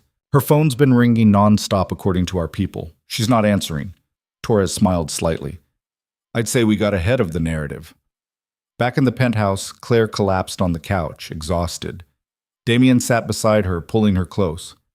"You did great," he said quietly. "You were honest and strong, and you didn't let them rattle you." "I feel like I'm going to throw up." "That's normal. You just exposed your worst trauma to the entire city, but you did it on your terms. That matters." Kissed her forehead. "Evelyn's going to retaliate. You know that." "Let her try. We have evidence she killed my father. We have proof she embezzled money. What's she going to do, sue us?" Claire laughed, a little hysterical. "She's done. She just doesn't know it yet." The retaliation came faster than expected. By evening, Evelyn had released her own statement to the press, a rambling defensive mess that accused Claire of lying, Damien of manipulation, and everyone of conspiring against her. She claimed the abuse allegations were fabricated, that Claire had always been difficult and ungrateful, that the marriage was illegal because Claire had been coerced. It was exactly the wrong move. The press tore her apart. Social media exploded with support for Claire and condemnation of Evelyn. By midnight, 3 different news outlets had run investigations into Evelyn's finances, finding the offshore accounts Torres had discovered. And then Madison did something unexpected. She posted a video on social media, crying, admitting that everything Claire said was true, that she'd watched her mother abuse Claire for months, that she'd been too scared to intervene but knew it was wrong, that she was sorry. Claire watched the video 3 times, trying to figure out if it was sincere or another manipulation. "What do you think?" she asked Damien. "I think Madison's trying to save herself. She sees which way the wind's blowing and wants to be on the winning side." He closed the laptop. "Whether she means it doesn't really matter. It corroborates your story, which helps us." "Should I respond?" "Not yet. Let her twist for a while. If she's genuine, she'll prove it with actions, not just words." 2 days later, Marcus Webb called Claire directly. She answered, stepping into Damien's office for privacy. "Claire, I've been following the news. Are you all right?" "I'm okay. Better than okay, actually. The truth is out now." "It's more than out. It's everywhere. The police contacted me this morning. They're reopening the investigation into your father's death based on the evidence your husband's investigator found." Marcus's voice was tight with emotion. "If Evelyn did this, if she killed him, Claire, I'm so sorry. I should have seen it, should have protected you." "You couldn't have known. None of us did." Claire swallowed hard. "What happens now with the investigation?" "They'll examine everything, medical records, prescriptions, witness statements. If there's enough evidence, they'll press charges." Marcus paused. "There's something else. Something I need to tell you about your father's will." "What about it?" "Before he died, he came to me, asked me to hold something in case anything happened to him. A letter. He said if he died unexpectedly, I should give it to you when you turn 21. Marcus's voice softened. "You turn 21 next week. I think you should have it now." Claire's hands trembled. "A letter? What does it say?" "I don't know. He sealed it, made me promise not to open it. But Claire, he was worried about Evelyn.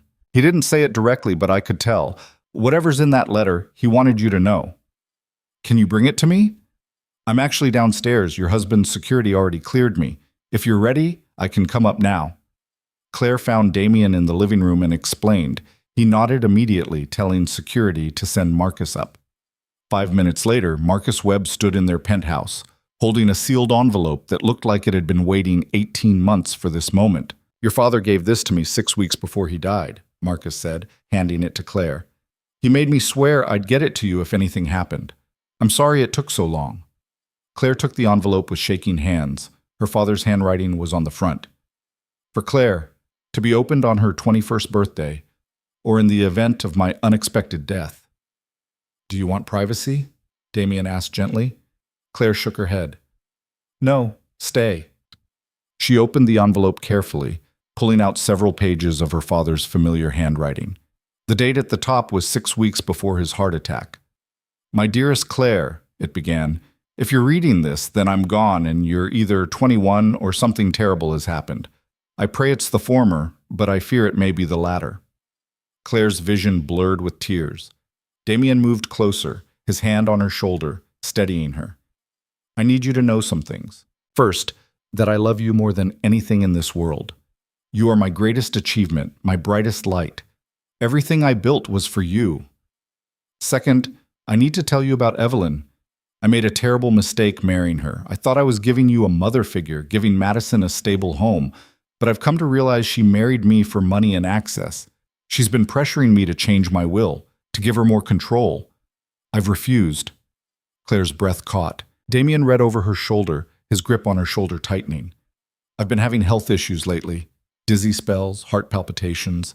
The doctors say it's stress, but something feels wrong.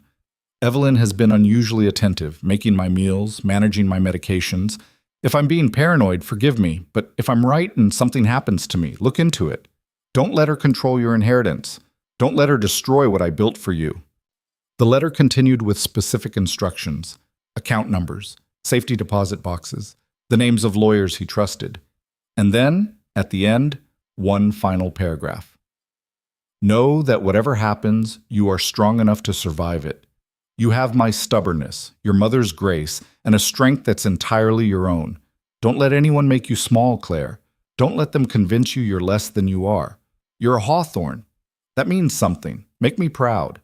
Claire finished reading and looked up to find both Damien and Marcus watching her with identical expressions of sympathy. He knew, she whispered. He knew she was poisoning him, and he couldn't stop it. He tried to protect you the only way he could, Marcus said quietly, by leaving you evidence, by making sure you'd know the truth. This is enough, Damien said, his voice hard. Combined with the medical evidence, this letter proves premeditation. The police can move forward with charges. I'll take it to them today, Marcus promised. Your father will have justice, Claire. I'll make sure of it. After Marcus left, Claire sat on the couch staring at her father's letter.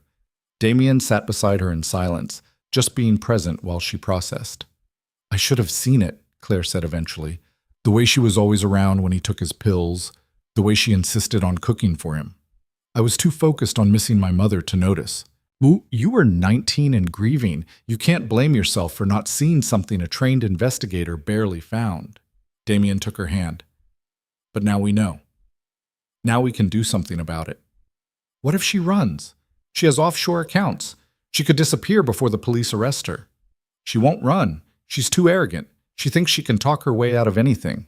Damien's smile was cold. But just in case, I've already flagged her passport. She tries to leave the country. She gets stopped at the airport. Claire looked at him. You've been planning this. All of it. The press conference, the evidence gathering, everything. I've been preparing for every possibility. That's what I do. He touched her face gently. But the decision was always yours. I wouldn't have moved forward without your consent. I consent. To all of it. Whatever it takes to make her pay.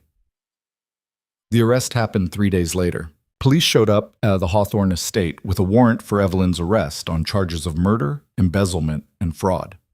News cameras captured her being led out in handcuffs, her carefully maintained composure finally cracking, screaming that this was a conspiracy, that the Callaways had framed her. Claire watched the footage from the penthouse, Damien beside her. She felt nothing, no satisfaction, no relief, just emptiness where the anger used to be. It's done, Damien said quietly. Not yet. The trial's going to take months. She'll fight it. Claire turned away from the screen. And Madison's still out there. Tyler, too. What about them? Madison's cooperating with prosecutors in exchange for immunity. Tyler's being charged as an accessory. Apparently he helped Evelyn hide money. They're both small players compared to Evelyn. Damien pulled Claire close. But if you want them gone too, say the word. No, Madison's pathetic, but she didn't kill anyone. She just stood by while someone else did. Claire rested her head against his chest. That's almost worse, but it's not the same thing. They stood like that for a long time, watching the sun set over the city. Somewhere below, Evelyn was being processed into the system that would eventually put her in prison for the rest of her life. Somewhere else, Madison was probably crying and Tyler was probably trying to figure out how to blame someone else for his choices. And here, 60 stories up, Claire stood in the arms of a man who'd given her everything she needed to destroy the people who'd destroyed her, who'd seen her strength when everyone else saw weakness, who'd offered her a throne instead of a cage. "Thank you," she said softly. "For what?" "For seeing me. For giving me the weapons I needed to fight back." Claire pulled back to look at him. "For being exactly what I needed when I needed it most." Damien smiled, real and warm. "That's what partners do. We show up for each other." "Is that what we are now? Real partners?" "We've been real partners since the moment you stood up to Morelli. Maybe even before that." He kissed her, slow and deep. Everything else was just figuring out the details. Claire kissed him back, pouring everything she felt into it, gratitude and trust and something that was starting to feel a lot like love. When they finally broke apart, both breathless, she knew with absolute certainty that she'd made the right choice, not just in marrying him, but in choosing to fight instead of accepting defeat. "What happens now?" she asked. "Now? We finish what we started, consolidate power, build something that lasts. Make sure no one ever treats you like you're worthless again." Damien's expression turned fierce. "And we make them remember what happens when they underestimate Claire Calloway." Claire smiled, feeling that fierce thing inside her chest burn brighter. "I like the sound of that." The trial took 4 months. 4 months of depositions and evidence presentations and watching Evelyn's expensive lawyers try to dismantle everything Claire and Damien had built. 4 months of reliving her father's death, the abuse, the systematic destruction of everything she'd ever loved. But Claire showed up to every single hearing, sat in the gallery beside Damien, her hand in his, her face calm even when Evelyn's lawyers tried to paint her as a gold digger who'd manipulated her way into a wealthy marriage. Even when they suggested she'd fabricated the abuse claims for sympathy. Even when they implied her father's death was tragic but natural and that Claire was using grief to destroy an innocent woman. The jury didn't buy it. How could they, when the medical evidence was so clear? When Claire's father's letter laid out his suspicions in his own handwriting? When the toxicology report showed beta blocker levels 3 times the prescribed dose? When Madison herself testified that she'd seen her mother switching her stepfather's pills, though she claimed she hadn't understood what it meant at the time? The verdict came on a Thursday afternoon. Guilty on all counts, murder in the first degree, embezzlement, fraud. The judge set sentencing for 2 weeks later, but everyone knew what it meant. Evelyn Hawthorne was going to prison for the rest of her life. Claire felt Damien's hand tighten on hers as the verdict was read. She kept her eyes on Evelyn, watching her face crumble, watching the reality of consequences finally break through that carefully maintained facade. Evelyn turned in her seat, searching the gallery until she found Claire. Their eyes met. Claire didn't smile, didn't gloat. Just looked at her stepmother with the kind of steady calm that came from knowing justice had been served. Then she stood, Damien rising with her, and they walked out of the courtroom together without looking back. Outside, reporters swarmed. Claire had gotten used to them over the past 4 months, used to the cameras, the shouted questions, the constant scrutiny. She and Damien had agreed early on. They'd be honest when it mattered and silent when it didn't. Today mattered. "Mrs. Calloway, how do you feel about the verdict?" Claire stopped on the courthouse steps, Damien beside her, security forming a loose perimeter around them. She took a breath before speaking. "I feel like my father finally got justice. Like the truth mattered more than money or manipulation or carefully constructed lies." Her voice was steady. "Evelyn Hawthorne killed a good man because he stood in the way of her greed. She abused his daughter because she could. And now she's going to spend the rest of her life paying for those choices. That's not revenge. That's accountability." "What about your stepsister?" Madison testified against her mother. "Do you forgive her?" Claire considered the question. Madison had reached out twice since the arrest, both times through lawyers, apologizing, begging for understanding, claiming she'd been as much a victim as Claire, just in different ways. Maybe that was even partly true. Madison had been raised by Evelyn, shaped by her values, taught that other people were tools to be used. But Madison had also watched Claire suffer and done nothing, had laughed while Claire scrubbed floors, had run away rather than face consequences, leaving Claire to clean up her mess. "I don't forgive her," Claire said finally. "But I don't hate her either. She made her choices. I made mine. We're living with the results." She glanced at Damien. That's all I have to say. They left the courthouse in a car with tinted windows, security following in a second vehicle. Claire leaned against Damien's shoulder, exhausted in a way that had nothing to do with physical tiredness. It's over, she said quietly. The trial is, but you still have decisions to make. Damien's arm came around her shoulders, about the estate, about what comes next. Claire had been avoiding thinking about the Hawthorne estate. With Evelyn in prison and Madison stripped of any claim to the property, everything had reverted to Claire. The house, the grounds, all of it. Torres had been managing it in the interim, but eventually Claire would have to decide what to do with it. I want to see it, she said suddenly. The house. I haven't been back since the wedding. I need to see it. Now? Yes, before I lose my nerve. Damien nodded, leaning forward to tell the driver. 20 minutes later, they pulled up to the gates of the Hawthorne estate. Claire's throat tightened at the sight of it. The long driveway, the manicured grounds, the house itself rising like something from another era. The gates opened automatically. Torres had made sure Claire had access to everything. They drove up to the main entrance, and Claire sat for a moment, staring at the door she'd walked through 1,000 times as a child. The door she'd been forced out of after her father died. The door she'd left through on her wedding day, thinking she'd never return. You don't have to go in, Damien said gently. We can turn around right now. No, I need to do this. Claire opened the car door before she could change her mind. The house was exactly as she remembered, and completely different. The furniture was the same. The paintings on the walls, the chandelier in the entrance hall, the marble floors she'd scrubbed until her hands bled. But it felt emptier somehow, like a stage set after the play had ended. Claire walked through the room slowly, Damien following at a distance, letting her process. She went to her father's study, Evelyn's office for 18 months, now vacant. The desk was still there, but someone had cleared away all of Evelyn's things. It looked like it had when her father was alive. Claire sat in his chair, running her hands over the wood. I used to do homework here, she said. Dad would work on his papers, and I'd sit on the floor with my textbooks. He'd help me with math, made terrible jokes about calculus. Her voice cracked slightly. He was so proud when I got an A, said I was smarter than he'd ever been. Damien moved closer, leaning against the desk. What do you want to do with this place? I don't know. Part of me wants to burn it down. Too many bad memories. Claire looked around the study. But part of me remembers the good times. Before Mom died. Before Evelyn. When it was just me and Dad and everything felt safe. You could sell it. Use the money for something that matters to you. Like what? Whatever you want.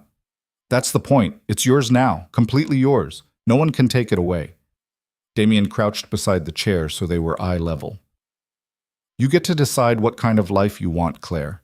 What kind of legacy you want to build. Claire thought about that. About legacy. About her father's work on the city council. His anti-trafficking efforts. The way he tried to make the city better, even when it cost him.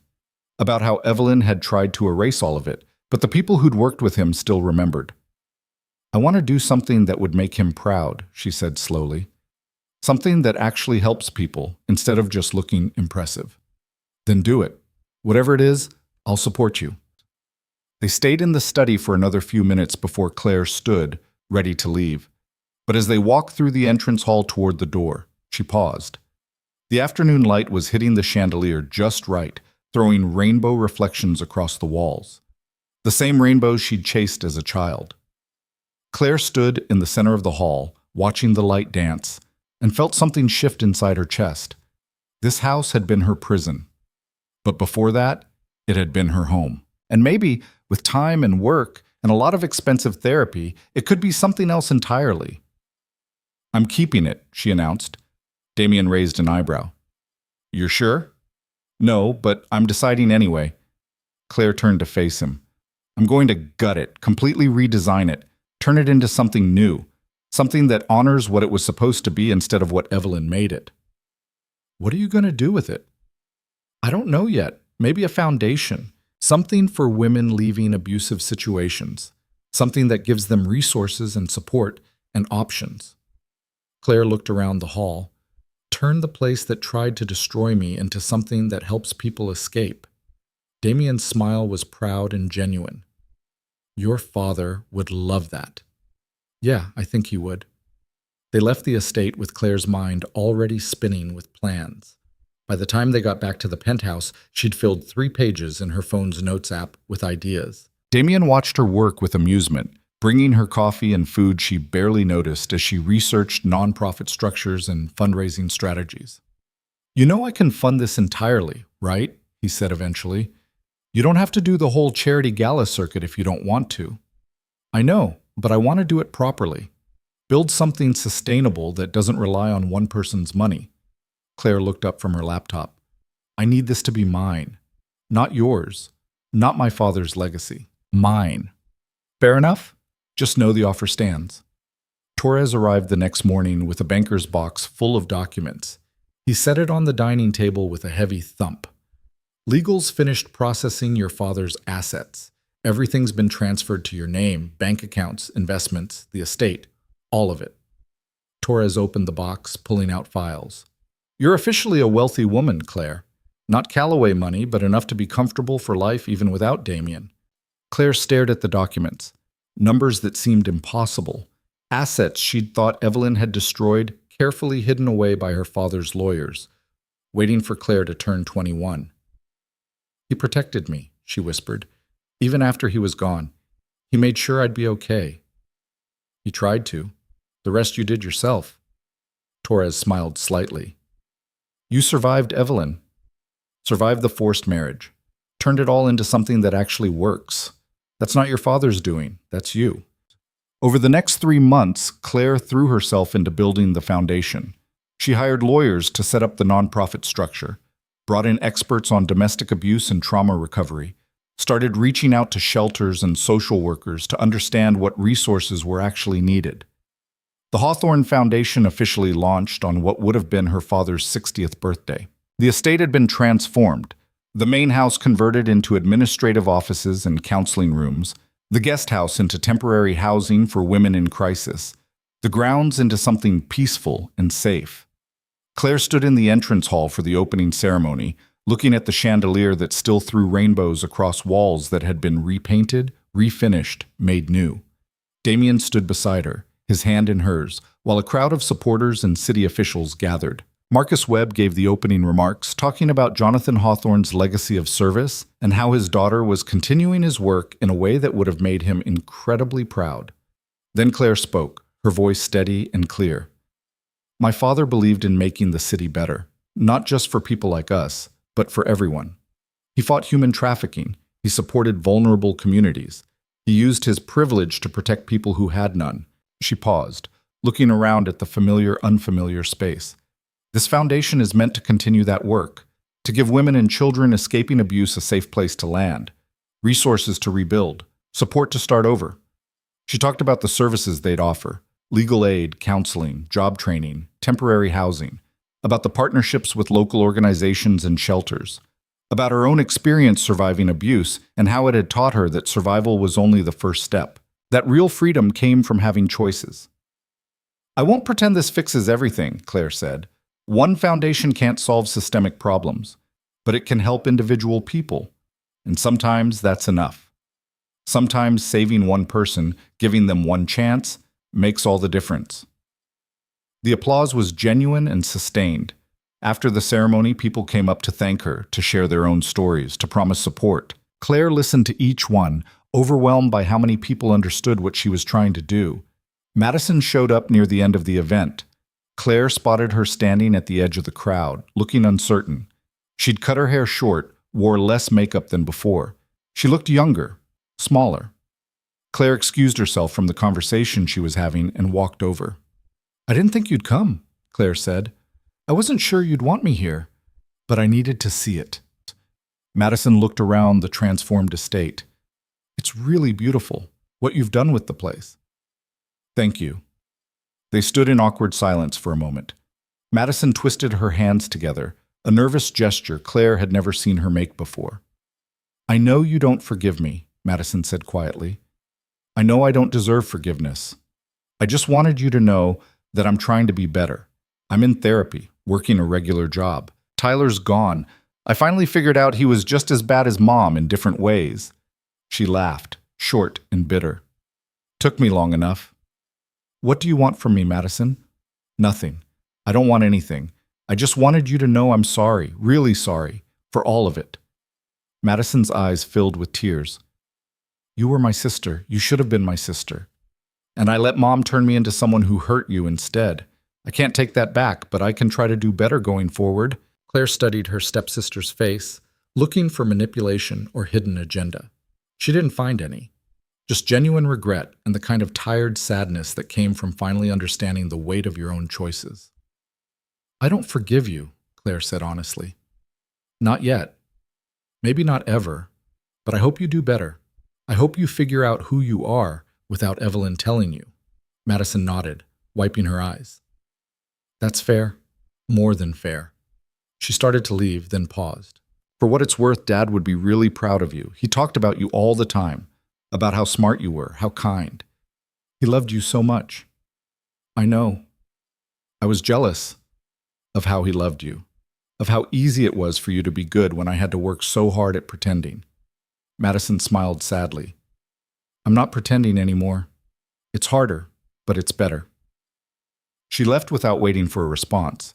Claire watched her go, feeling something complicated and unresolved. Not forgiveness, but maybe the possibility of it someday. Maybe. Damien appeared at her elbow. That looked intense. It was, but it needed to happen. Claire leaned against him. Is it weird that I hope she actually gets better? No, it's human. You're allowed to be human, even about people who hurt you. Damien kissed the top of her head. Come on, there's someone who wants to meet you. He led her through the crowd to an older woman with kind eyes and expensive but understated clothes. She smiled when she saw Claire. Mrs. Calloway, I'm Elizabeth Chen. I run the city's largest domestic violence shelter network. She shook Claire's hand warmly. Your foundation is going to fill a crucial gap. We're constantly turning away women because we don't have space or resources. What you're building here will save lives. They talked for 20 minutes about coordination and referrals and ways the foundation could support existing services. By the time Elizabeth left, Claire's mind was spinning with possibilities. The event wound down as evening approached. Claire stood on the front steps of the house, watching guests leave, the sun setting over the grounds her father had loved. Damien came to stand beside her. You did it, he said. Built something real, something that matters. We did it. I couldn't have done any of this without you. Claire turned to face him. The money, the support, the protection while I figured out how to be strong again. You gave me the space to become who I needed to be. You were always that person. I just helped you remember. Damien pulled her close. I'm proud of you, in case I haven't said that enough. You can say it more. I won't complain. They stood like that for a while, watching the last of the daylight fade. Then Damien pulled back slightly, reaching into his jacket pocket. I have something for you, he said. He pulled out a small box. Not a ring box, something flatter. When Claire opened it, she found a key on a simple chain. What's this? Key to the penthouse, your name on the deed. I had Torres transfer it to joint ownership. Damien watched her face. I know we started this as an arrangement, business, but it stopped being business a long time ago, at least for me. Claire's throat tightened. For me, too. Good, because I want this to be real. Not just legally, but actually. I want you as my partner in everything. Business, life, whatever comes next. He touched her face gently. I love you, Claire. I think I loved you from the moment you stood up to Morelli and refused to be afraid. I just didn't know how to say it. You're saying it now. Yeah, better late than never. Damien smiled, that rare, genuine smile that made him look younger. You don't have to say it back. I know this is fast and complicated, and I love you too. The words came easily, like they'd been waiting months to be spoken. You're difficult and controlling, and you have absolutely no boundaries between legal and illegal. You're also the first person since my father died who treated me like I mattered, who saw me instead of just seeing a problem to solve or a tool to use. Claire kissed him softly. So yeah, I love you, even though you watched me scrub floors for months before doing anything about it. I wasn't watching you scrub floors. I was watching you refuse to break. There's a difference. You're lucky I find your stalker tendencies romantic instead of creepy. I really am. Damien kissed her again, deeper this time, and Claire forgot about the foundation and the trial and everything except the feeling of being exactly where she belonged. They married again 6 months later. Not a forced ceremony in a penthouse with Claire wearing a veil to hide her face, but a real wedding with flowers and music and people who actually cared about them.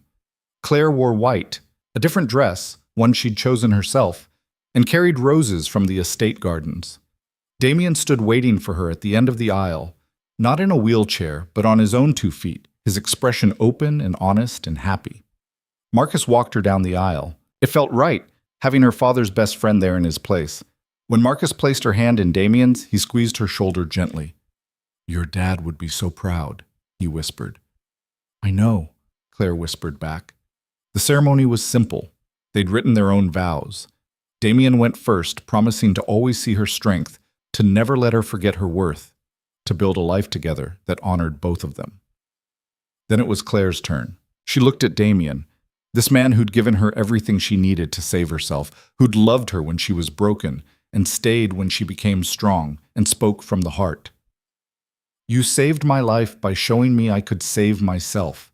You gave me weapons and taught me how to use them. You saw potential when everyone else saw weakness. Her voice caught slightly. I promise to be your partner, your equal, to call you out when you're being controlling and support you when you're being brilliant, to love you even when you're difficult, which is basically always. Laughter rippled through the small crowd. Damien grinned. I promise to build something with you that lasts, something neither of us could have built alone, something that makes the world better, instead of just surviving in it. Claire squeezed his hands. Thank you for seeing me, for choosing me, for loving me. They were pronounced husband and wife again, for real this time, with nothing forced or coerced or hidden. When Damien kissed her, Claire felt the weight of the past 18 months finally lift completely. The reception was held at the estate, in the gardens that Claire had spent months redesigning. The foundation staff had helped set up, and the guests were a mix of Damien's business associates, Claire's new nonprofit connections, and people who'd known her father. Torres gave a speech about watching 2 stubborn people fall in love while pretending it was still just business. Marcus talked about Jonathan Hawthorne and how his daughter had inherited his best qualities, his integrity, his stubbornness, his commitment to doing what was right, even when it was hard. Claire danced with Damien under string lights in the garden where she'd played as a child, where her father had taught her to recognize birdsong and plant flowers, where Evelyn had forced her to work like a servant, where she'd reclaimed her life and built something new. What are you thinking? Damien asked, his hand warm on her waist. That I'm happy, really happy. Is that weird? After everything you've been through? No, it's exactly what you deserve. Damien spun her gently. Though I should warn you, Morelli's been making noises again. Thinks the wedding makes us distracted. Does it? Not even a little. If anything, it makes me more focused.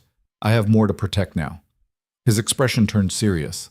Things might get complicated in the next few months. Territory disputes, power plays, the usual. Will I need to stand up to more crime bosses? Possibly. Think you're up for it? Claire thought about the girl who'd scrubbed floors 18 months ago. The girl who'd been sent to marry a stranger while wearing a veil to hide her face. The girl who'd survived and adapted and eventually thrived. Yeah, she said, I think I'm up for it. Over the next year, Claire learned what it really meant to be Damien Calloway's wife. It meant attending meetings where dangerous men assessed whether she was a weakness. It meant learning to read power dynamics and alliance shifts. It meant accepting that her husband operated in gray areas where legal and illegal blurred together and deciding which lines she could live with him crossing. It also meant having resources to make real change. The foundation expanded, opening 2 more locations. Claire hired survivors to staff it, creating jobs and community. She partnered with law enforcement on trafficking cases, using Damien's connections to identify and dismantle operations. She spoke at conferences about domestic violence and recovery, using her own story to help others. The first woman who came through the foundation's doors was named Sarah. She was 23, pregnant, with a black eye, and nowhere else to go. Claire sat with her in the intake room, seeing her own fear reflected back. You're safe here, Claire said. Whatever you need, housing, legal help, medical care, job training, we'll figure it out together. Sarah cried. Then she said, Why are you helping me? Because someone helped me when I needed it, and because you deserve better than what you got. We both did. Sarah stayed at the foundation for 3 months, got prenatal care, filed for divorce, started training as a paralegal. The last time Claire saw her, she was moving into her own apartment, her baby daughter sleeping peacefully in a carrier. Thank you, Sarah said, hugging Claire tightly. You saved my life. No, you saved your own life. I just gave you the tools. That became Claire's mantra. She couldn't save anyone, but she could give them resources, support, options. She could show them that survival was possible and that building a new life was too. Evelyn's sentencing had come down as expected, life in prison without possibility of parole. Claire had gone to the sentencing hearing, sitting in the front row while Evelyn was led into the courtroom in Prison Orange. Their eyes had met one last time. Evelyn had looked smaller, diminished. Without her expensive clothes and careful styling, she was just another bitter woman paying for her choices. Do you have any statement for the court? The judge had asked Claire. Claire had stood facing her stepmother directly. Evelyn Hawthorne took everything from me, my home, my father, my sense of safety. She tried to break me because she thought broken people were easier to control. Claire's voice had been steady. But she was wrong. Breaking someone doesn't make them controllable. It makes them dangerous. It makes them willing to fight because they have nothing left to lose. She'd paused, making sure Evelyn heard every word. I hope prison gives you a lot of time to think about that, to understand that the girl you tried to destroy became the woman who destroyed you instead. Not with violence or cruelty, but with truth and justice, and the same stubbornness you spent 18 months trying to beat out of me. Claire had smiled then, cold and satisfied. My father taught me that truth matters, that integrity matters, that being kind doesn't mean being weak. She'd sat down without waiting for a response. Evelyn had been led away, and Claire had walked out of the courthouse for the last time, feeling lighter than she had in years. That was 14 months ago. Now Claire stood in her father's study, her study, at the estate, looking at the plans for the foundation's expansion into 3 more states. Damien had insisted on funding it, and Claire had finally accepted. Not because she needed his money, but because the work mattered more than her pride. Her phone buzzed with a text from Torres. Morelli's backed down. Terms accepted. Truce holding. Good. One less problem to worry about. Damien appeared in the doorway, leaning against the frame. Still working? Always. Someone has to run this empire. Claire grinned at him. How was your meeting? Productive. The Volkov situation is finally resolved. Claire's head snapped up. They'd been tracking the Volkov brothers for over a year, gathering evidence about their trafficking operation and their possible involvement in her father's death. The case had been slow, frustrating, difficult. Resolved how? She asked carefully. They're being indicted. Federal charges. Enough evidence to put them away for decades. Damien crossed to her, sitting on the edge of the desk. And there's evidence linking them to your father's death. Not enough to charge them with murder. Too much time has passed. But enough to include in the trafficking case. The prosecutor says it'll add years to their sentence. Claire absorbed that. Her father's killers would finally face consequences. Maybe not for killing him specifically, but for their other crimes, for all the people they'd hurt. Is it enough? She asked quietly. Will it ever be enough? I don't know, but it's something. It's justice, even if it's not perfect justice. Damien took her hand. Your father would be glad they're being stopped, that their operation is over. Yeah, he would. Claire squeezed his hand. Thank you for not letting this go, for caring about it. I care about everything that matters to you. That's how this works. They sat in comfortable silence for a moment. Then Claire's phone rang, the Foundation's main line. Claire Calloway, she answered. Mrs. Calloway, this is Detective Morrison. We have a situation. A woman just came into the station saying her husband is planning to kill her. She needs immediate protective custody, but our safe houses are full. Can the Foundation take her? Yes. Bring her here. We'll have a room ready. Claire was already moving, pulling out her own phone to text the foundation staff. How soon? 30 minutes. We'll be ready. She hung up and looked at Damien. I need to go. Emergency intake. Want company? Always. They drove to the foundation together. By the time they arrived, the staff had a room prepared and a crisis counselor on standby. The woman, Amy, mid-30s, terrified, arrived with nothing but the clothes on her back. Claire met her at the door, the same way she'd met dozens of other women in the past year. You're safe now, she said. Whatever you need, we'll figure it out together. Amy collapsed into tears. Claire held her, this stranger who'd walked through the same nightmare Claire had survived, and felt purpose settle deep in her bones. This was her life now. Not perfect, not without complications, but real. She had a husband she loved who saw her as an equal partner. She had work that mattered, that helped people rebuild from the same kind of destruction she'd survived. She had her father's legacy living on through the foundation. She had her own strength, hard-won and undeniable. Later that night, back at the penthouse, Claire stood at the windows overlooking the city. Damien came up behind her, wrapping his arms around her waist. Long day, he murmured. Good day. Amy's settling in. The staff has everything under control. Claire leaned back against him. I've been thinking about something. What's that? About how much has changed in 2 years. About who I was when you first saw me scrubbing floors and who I am now. She turned in his arms to face him. About how sometimes the worst things that happen to us become the catalyst for becoming who we were always meant to be. You think you needed Evelyn to become this person? No, but I think surviving her taught me things I couldn't have learned otherwise. About strength, about refusing to stay broken, about how the people who try to destroy you often just reveal how indestructible you really are. Claire smiled. You taught me that too, by seeing strength in me before I could see it in myself. You would have found it eventually, with or without me. Maybe, but I'm glad it was with you. Claire kissed him softly. I'm glad you were stubborn enough to wait for me, to give me the weapons I needed to fight back. Always. That's what partners do. They stood at the windows for a long time, looking out over the city they were both trying to improve in their own ways. Below them, millions of people lived their lives, some thriving, some surviving, some barely hanging on. Claire thought about all the women who'd come through the foundation's doors, all the lives that had been changed because she'd refused to let her own destruction be the end of her story.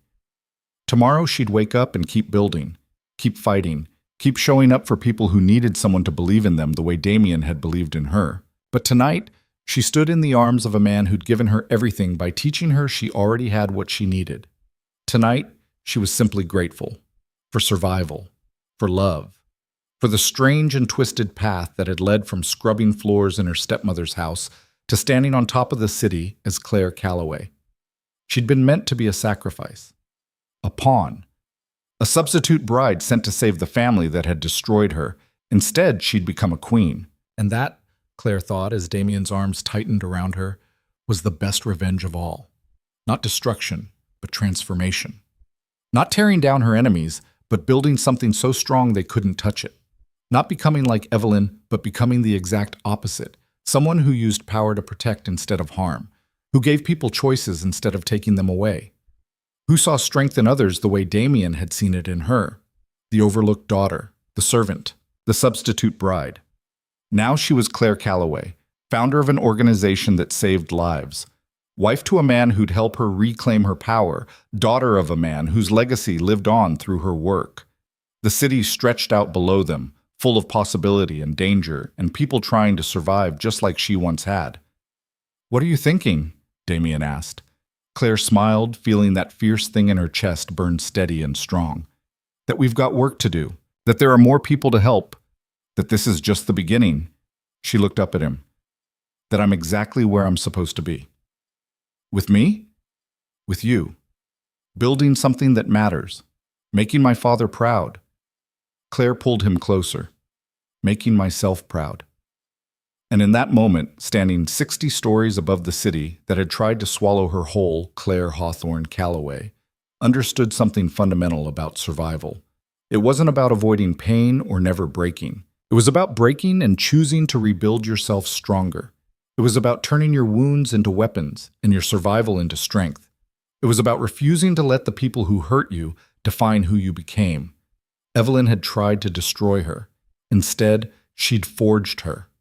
And Claire would spend the rest of her life grateful for the terrible gift of learning exactly how strong she could be.